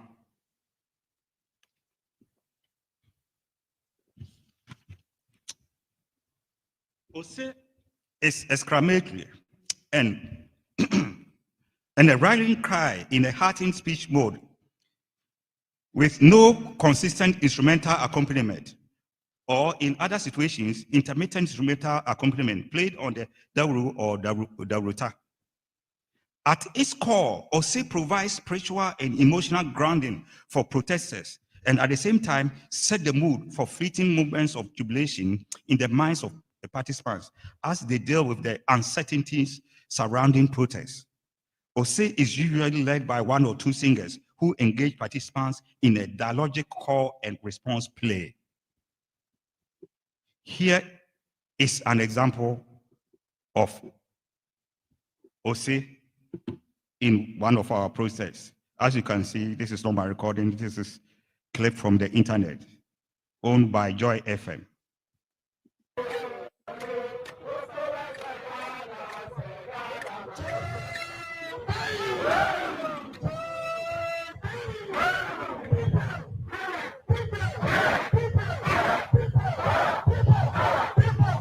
Yeah, the Ose is the exchanges, the choboy, yeah, and all that. That is what I mean by Ose.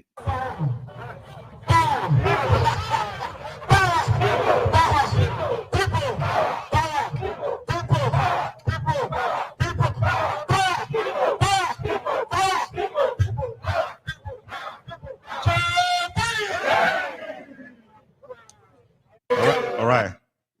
So, among the composer performers use Ose as compositional models in Adoa, Inaugural, and other vocal genres where they are known as Aho or Ahum, that is chants in the manner of shouts.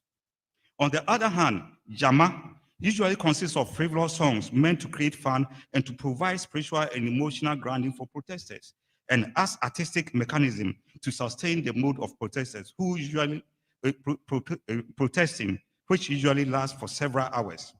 Yeshi Jama refers to the act of burning short branches of trees or dry palm branches that burn easily and quickly without much effort. These days, all kinds of songs are used for Jama. Patriotic songs, national anthem in English or Twi, the national pledge, high life songs, songs with religious themes, and just about any song. Similar to Ose, the quintessential call and response framework is foundational to the collective singing of Jama songs. Usually, one or more lead singers call the songs for the masses to respond at appropriate intervals by percussion and drums. It is not uncommon to find a bugle or a trumpet providing short and repetitive melorhythmic phrases to create another layer of excitement. Some protesters even hide the services of brass bands.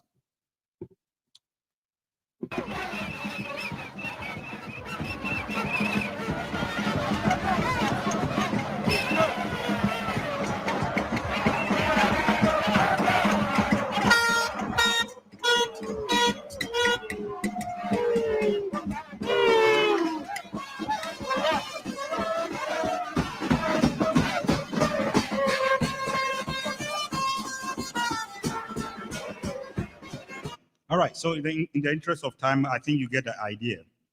So the foregoing description of Ose and Jama is as far as musical performances are integrated in protest.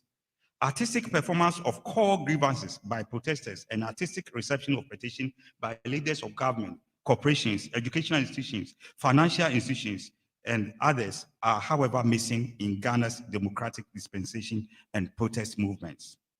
Remarkably, it is encouraging that some Ghanaian popular music artists are thinking along these lines and making the effort to incorporate traditional models of protest in their music videos. Like a host of his high life songs, including African Money, Sentinel, Apuskeleke, and others. Berema Sydney's 2014 music video, Don't Call Me, featuring President Mahama, is a fictional protest that is artistically engineered and performed and received by the president at the time, His Excellency President John Dramani Mahama. Here is Sydney's Don't Call Me.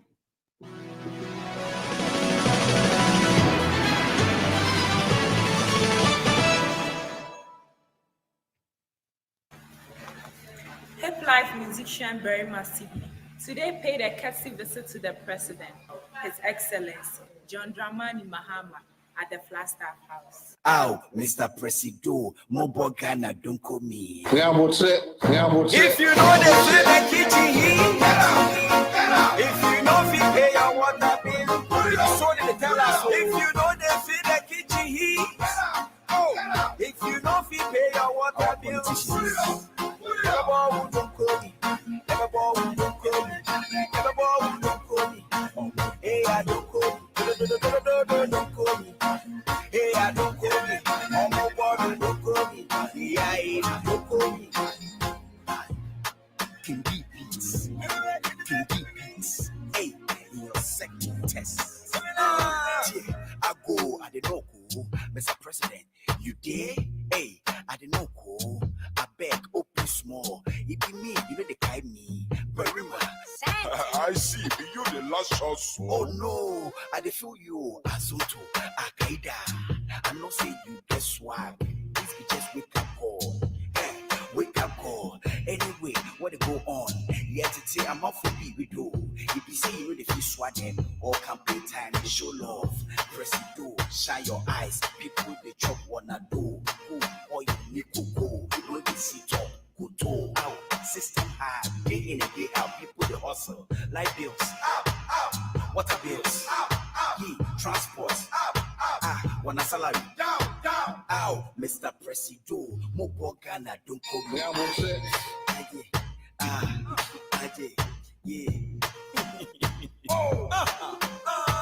Don't call me.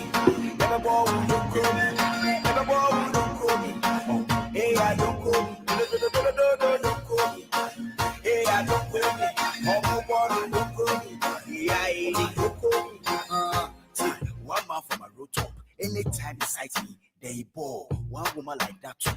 Anytime he spots me, they squeeze. Boys, bread, I will get to. Girls, know the fish show too. Yawa don't pie, Wahala, Ghana. Everywhere you pass, Mahama. It be true, so be a bassa. And I say, no, well, cool. You know, say you need time, no doubt. Because of the court case, 8 months, but still, what be what the priorities? Create loot and share, paying extra bonuses. Whilst workers they strike, why? How much at the NSF? 2 years, masala you so no day. When your phone be big, then your heart good.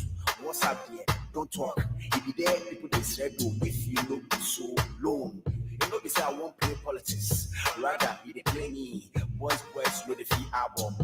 Susu singles one out. Mr. Presido, Mobo Gana, don't call me. Don't call me. Never ball, don't call me.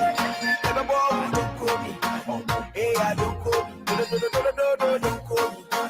Hey, I don't call me. Oh, Mobo, don't call me. Yeah, don't call me.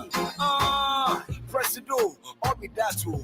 This be the word on the street. Very man, voice of the voiceless. I'm done. Away. Yo, very man. Obia, so what shebra singing at the MP no ending kaka. Your Excellency, you. But shall say anopa maybe makaza. And who be echo? Now you will be. And then. Like those cost through. Work as a good year. Nigeria report now. To my and yes, drive at the share first outside.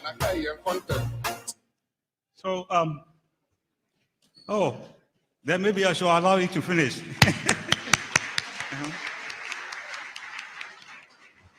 I didn't realize that I messed it up for you. I was thinking of time. So, you know, you can go on the internet and finish it up, right? So here is the big picture. I'm not going to give you a granular analysis, but I'll give you the big picture quickly. As we can see from the music video, Berima Sydney's Don't Call Me is a one-man protest that took him to the Flagstaff House, or the Jubilee House, or a house that alternates between two names every 4 or 8 years. Yeah, bro.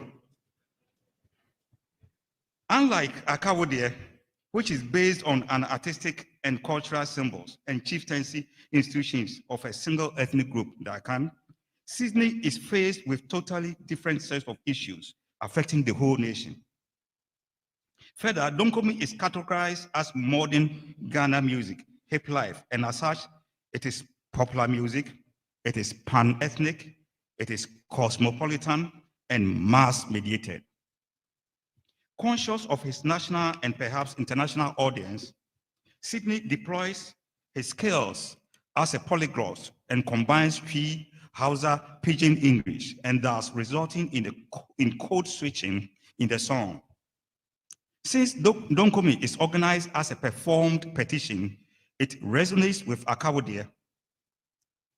Don't Call Me is cast within an imaginary TV station with a female broadcaster breaking the news, possibly the evening news, and what probably looks like his nervous mom learning about her son's intransigence for the first time on TV.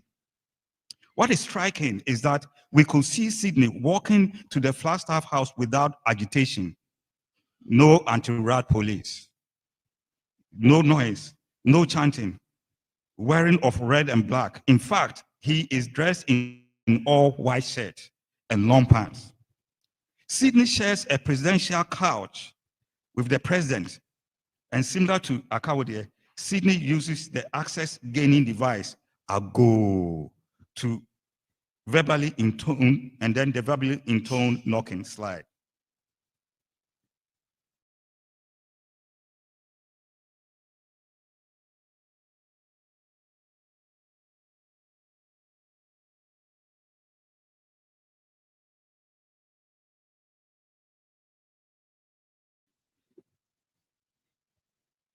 He even praised the president for his swag and his skills in Azonto, Al-Qaeda dance. Having gained access to the president, they engaged in a dialogue. Sydney presented the word on the street, which is the actual substance of his petition, to the president. He listed corruption, high cost of light and water bills, dwindling salaries, financial hardships facing musicians, and in these days, we can add our own list. The president gave a reciprocal response and entreats Ghanaians to be patient with the recurring phrase, Nyabotre, Mudia, Munyabotre, and assured the nation that living conditions will improve.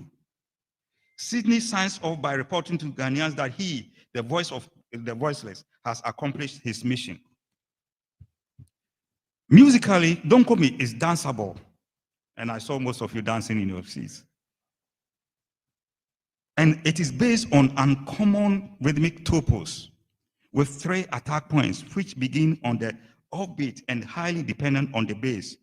Let me try to see if I can outline it for you, if you can remember. Do-dum, do-dum, do-dum, dee-dum, dee-dum, do-dum, right? The bass outlines 2 chords, A minor, which is sounded 3 times to create tension. That is cooled down by the interpolation of E minor chord. That is sounded once. Please, for those, if you are not in music or do any writing or play any music, don't worry about my use of the word A minor or C minor or E minor. Just think of the sound that you heard. Dum-dum, dum-dum, dum-dum. That's the A minor that I'm talking about. And then didn't. But the A minor is done 3 times. Dum, dum, dum, dum. That creates tension in the music. But then when he resolved it, only once, to let people know that no, the situation is still tensed up. Okay. Both the rhythmic topos and the 2 minor chords are based on cyclical mappings that are played throughout the song. Elements of Aho are strategically placed at the beginning and towards the end. This is what I mean by Aho in Sydney's work. It's quite amazing. I need to talk to Sydney to find out how he came up with this idea. So I'll try, once again, I'll try. And maybe, and this is just for the students who are here, okay? So the high school kids, you want to help me with the get out, right? Get out, right? Say it for me. Ready, go. Get out, get out. Can I hear you? 1, go. Is this what you do?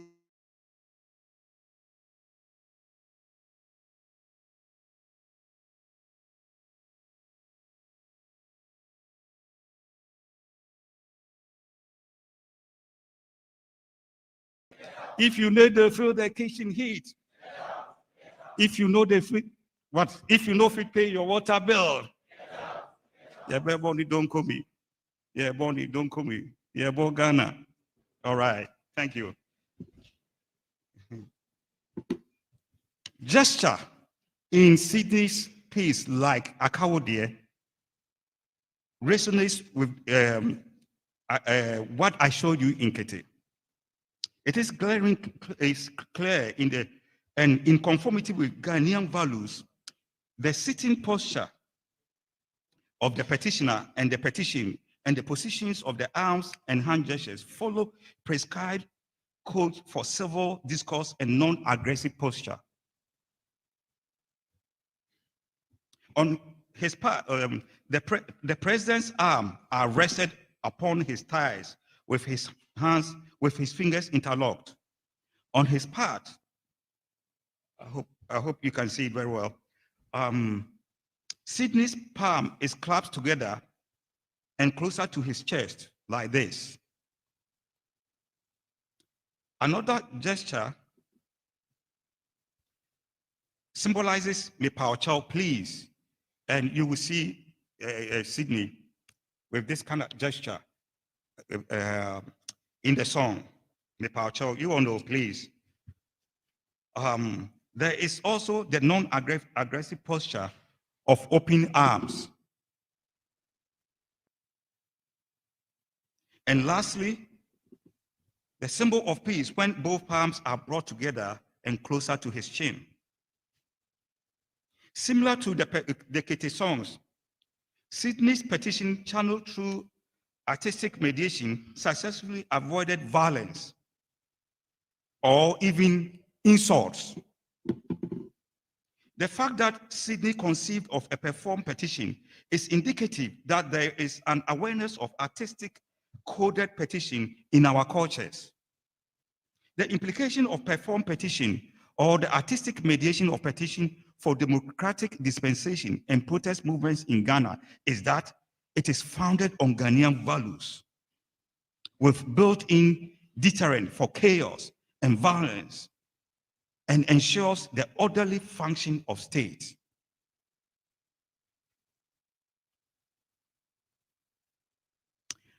And now I will conclude.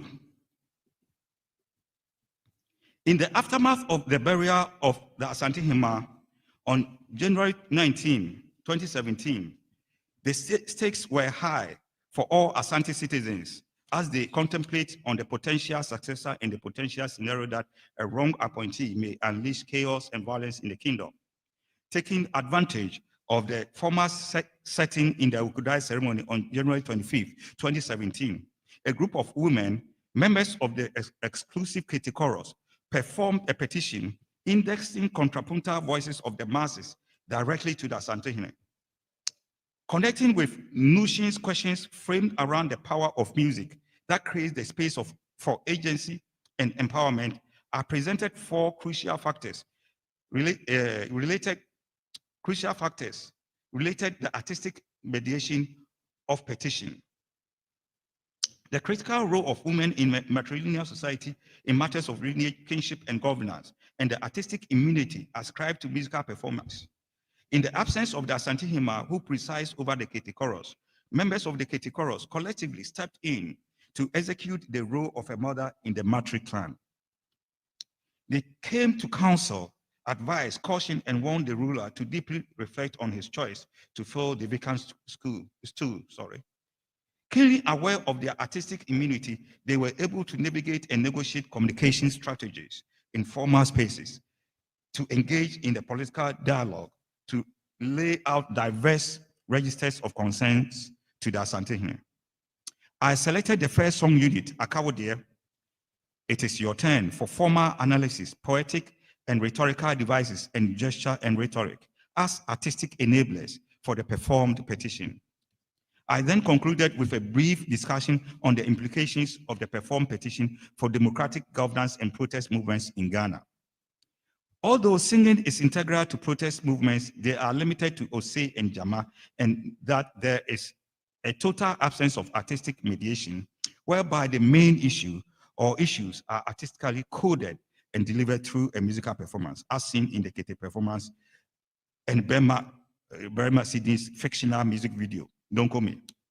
The fact that Sydney conceived of a performed petition is indicative that there is an embodied awareness among Ghanaians of the existence of artistically coded petition in our culture. In these days of hashtag movements that are vigorously powered by social media feeds, political insults, disrespect for traditional institutions and others, it is my firm belief that protests and petitions that are artistically coded and delivered through musical performance and a reciprocal response channeled through similar artistic forms offer engaged discourse and dialogue on the challenges facing Ghana. It seems our modern institutions are looking outward for solutions to our challenges. But I can assure you that we should primarily look inwards, for our illustrious ancestors created the path for us. And there's no subject in the world, let me repeat this, there's no subject in the university that they did not also have solutions to, or they did not already address. Looking 100% outward will turn all of us into poultry birds that can lay over 2,000 eggs, but we cannot even hatch one. We need to lay the eggs and critically be able to hatch the eggs. Otherwise, we become dependent on the global north for our progress as an independent nation. As we have seen in the Kete performance and Sydney's Don't Call Me, a performed petition is fundamentally based on Ghanaian social values, cosmology, spirituality, and our religiosity, with built-in mechanisms to prevent chaos and violence, and potentially result in the orderly function of Ghana's democratic state. Thank you.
Okay, thanks a lot.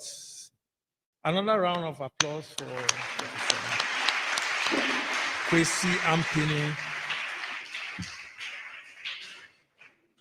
Distinguished ladies and gentlemen, I have 3 takeaways from this lecture. The first one is traditional governance in matrilineal societies. And he mentioned the point about the role of women. So the role of women, the Ahima, and the rest in actually advising the paramount chief. I think that's very important. So you cannot ignore women in traditional governance. It's a very important, particularly in matrilineal societies. That one has been emphasized, role of women. The second takeaway is the role of songs and drums. That songs and drums have their meanings. So when you take a song, the pitching, is it pitching or sonorous? Either one will be right. So the pitching, what have you, would actually give a meaning. Is it slow? Is it fast? Is it what way? So that's also very important, that our songs have meanings. And the other one will be the drums.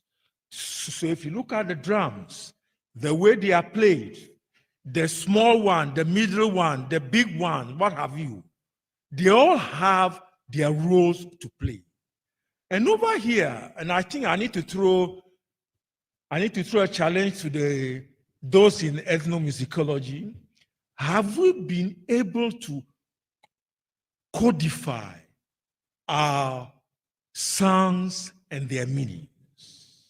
I think we need to codify them, because otherwise, you know it all, but I don't know what you have said.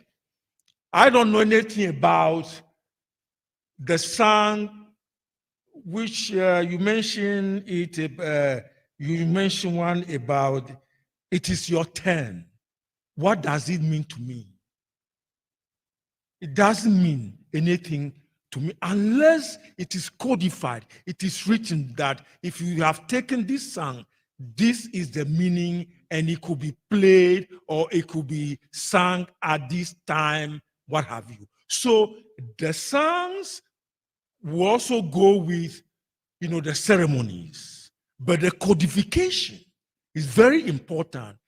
I think you were trying to throw a challenge to the students. It's not only the students who are challenged, but we are all challenged when it comes to the songs and their meanings. It's very important. We need to do that. And I think you, as an ethnomusicologist and others, should be able to codify our songs and their meanings. The third takeaway, which is important, is the manipulation of songs for political reasons. You mentioned protests, you mentioned power. But you see, whether we like it or not, people can manipulate anything for power. And I think as a country, we should be moving away from manipulation versus power. I've seen some people have made the point, and I have read it, that we don't need political parties. They are not important. But I ask myself, if you look at all the countries, there are 193 countries in the world. If you look at all of them, it's only about 3 or 4 or 5% which do not have political parties.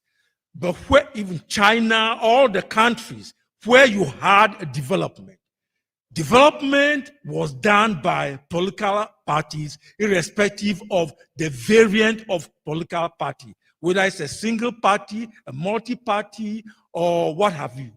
But you cannot develop any country without political parties, because the 193 countries in the world is only about the 3%, and they are the Gulf states, which do not have recognized political parties. So the other 97% of countries develop because of political parties. So my point is that the manipulation of songs or manipulation of things for political reasons or for power or for whatever must cease. We need political parties, but they need to come to the table and do the right thing. On that note, I'd like to thank Professor Kwasi Ampene for this illuminating lecture on performing petition, Kete songs, lineage, and kinship in Akan. Thanks a lot.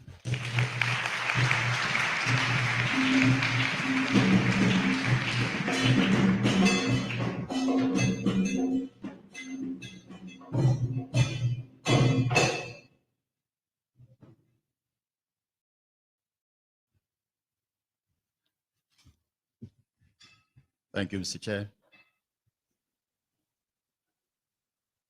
There will be a presentation by a group who is associated with GH Nketia and Department of Music. If they are ready, they can come up and make their presentation.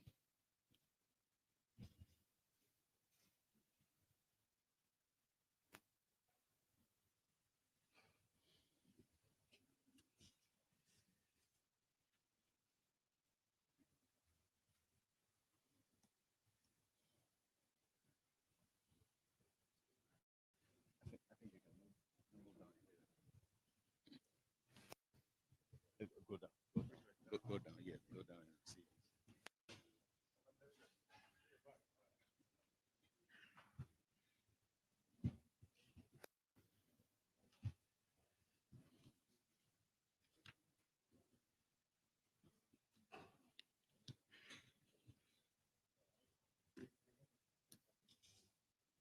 Okay, go ahead.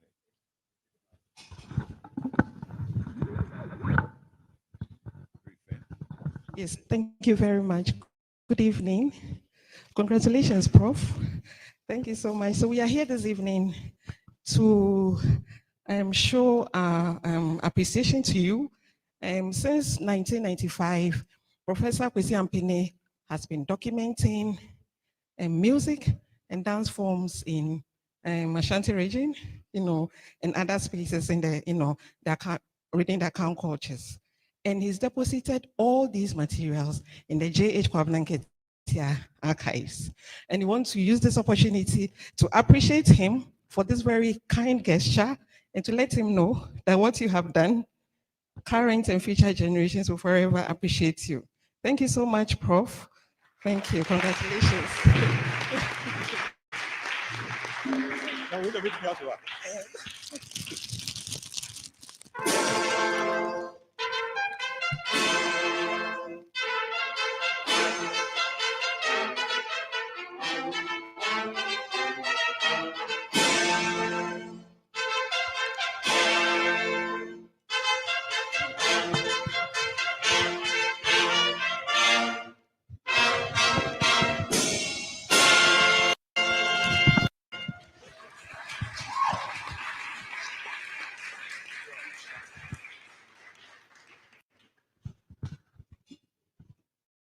Music department, yes. And we also have a presentation from the staff and friends from the music Department of Music, University of Ghana. Thank you very much, Prof. Thank you. Thank you very much, Nyamishramo.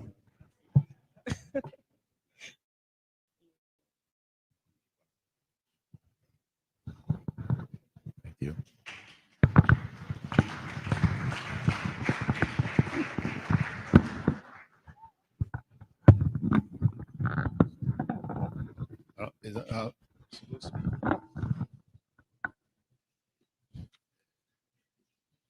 Shall we take a few announcements?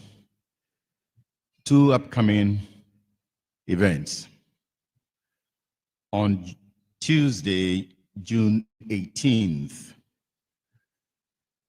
at the same auditorium, there will be a special lecture on the topic Cities as Unequal Opportunities for Good Health. And this will be delivered by Professor Majid Ezati. Please pardon me if I didn't pronounce the name correctly. Professor Majid Ezati. He is the chair in Global Environmental Health, Imperial College, London. The topic again, Cities as Unequal Opportunities for Good Health, Tuesday, June 18th. Then on June 27th, at this same auditorium, there will be an inaugural lecture by Professor Joshua Yindenaba Abo, a fellow of the Academy. His topic will be Rethinking Development Finance for Inclusive Green Finance. Are there financial stability implications? That will be at 5:30 on June 27th. You are all invited. We would like to acknowledge sponsors of this evening's program, Tufts University, where Professor Kwasi Ampene is.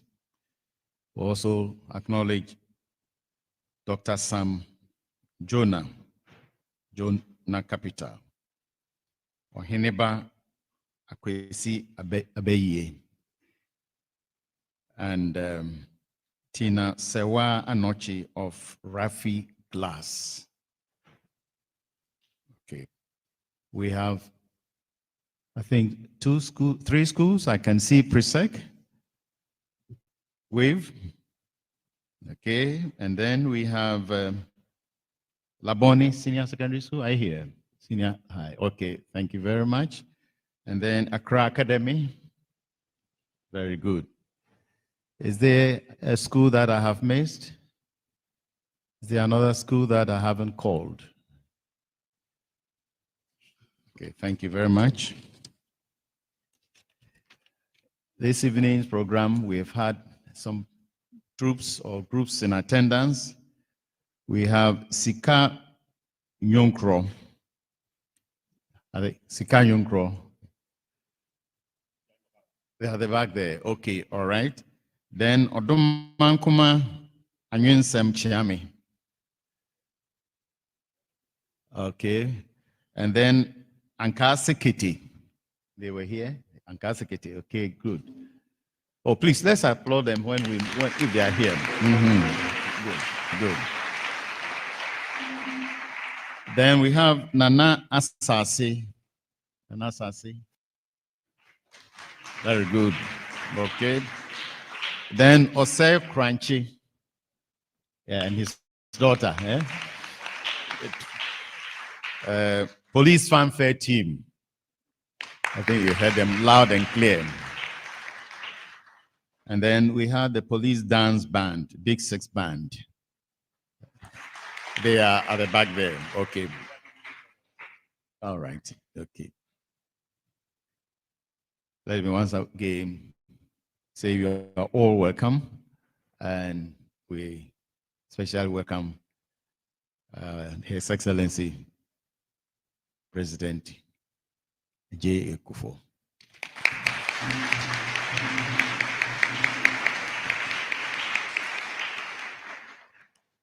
Ladies and gentlemen, that brings us to the end of this evening's program. And there will be light refreshment. So have a good travel back home. Good evening.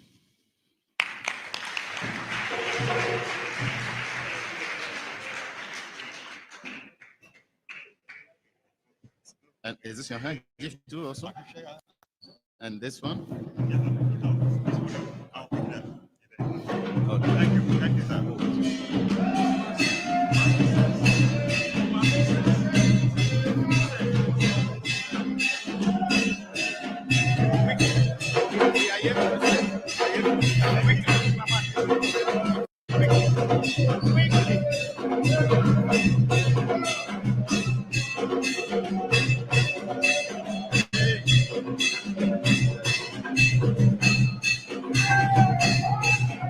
Please, if you can, please be upstanding for the party to recess. Thank you.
Tá, então, encerrando essa live da ABET. E aí, Tony? Muita coisa aí, né, Tony? Sim, incrível, incrível. A gente chega nesse finalzinho, né, lá noite, aqui para nós, finalzinho de tarde, né, com uma série de diálogos com temas muito recentes, muito atuais. E, enfim, o trabalho do professor Kwasi também sendo reconhecido, né, dentro do seu próprio país.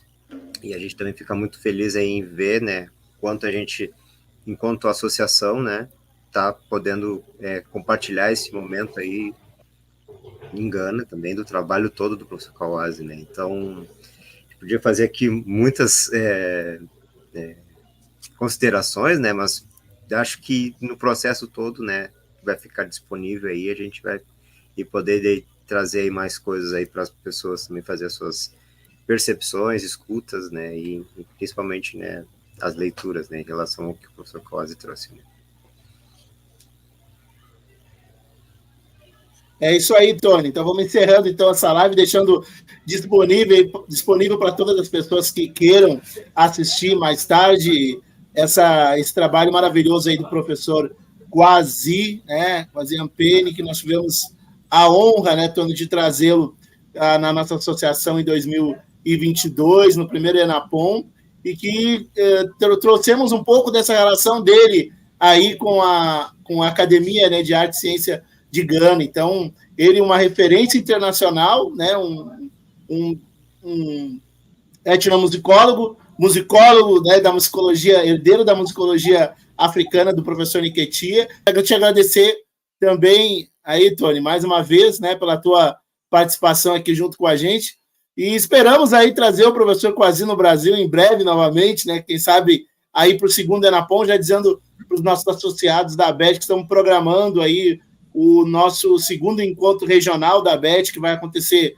aqui em Porto Alegre, entre os dias 4 e 6 de setembro, que a gente vai estar com o tema música, sons e mudanças climáticas, né, dessas transformações aí socioambientais que estão acontecendo no mundo, e discutindo também qual o papel da etnomusicologia nesse cenário todo de devastação e de também problemas, né, envolvendo questões políticas e músicas.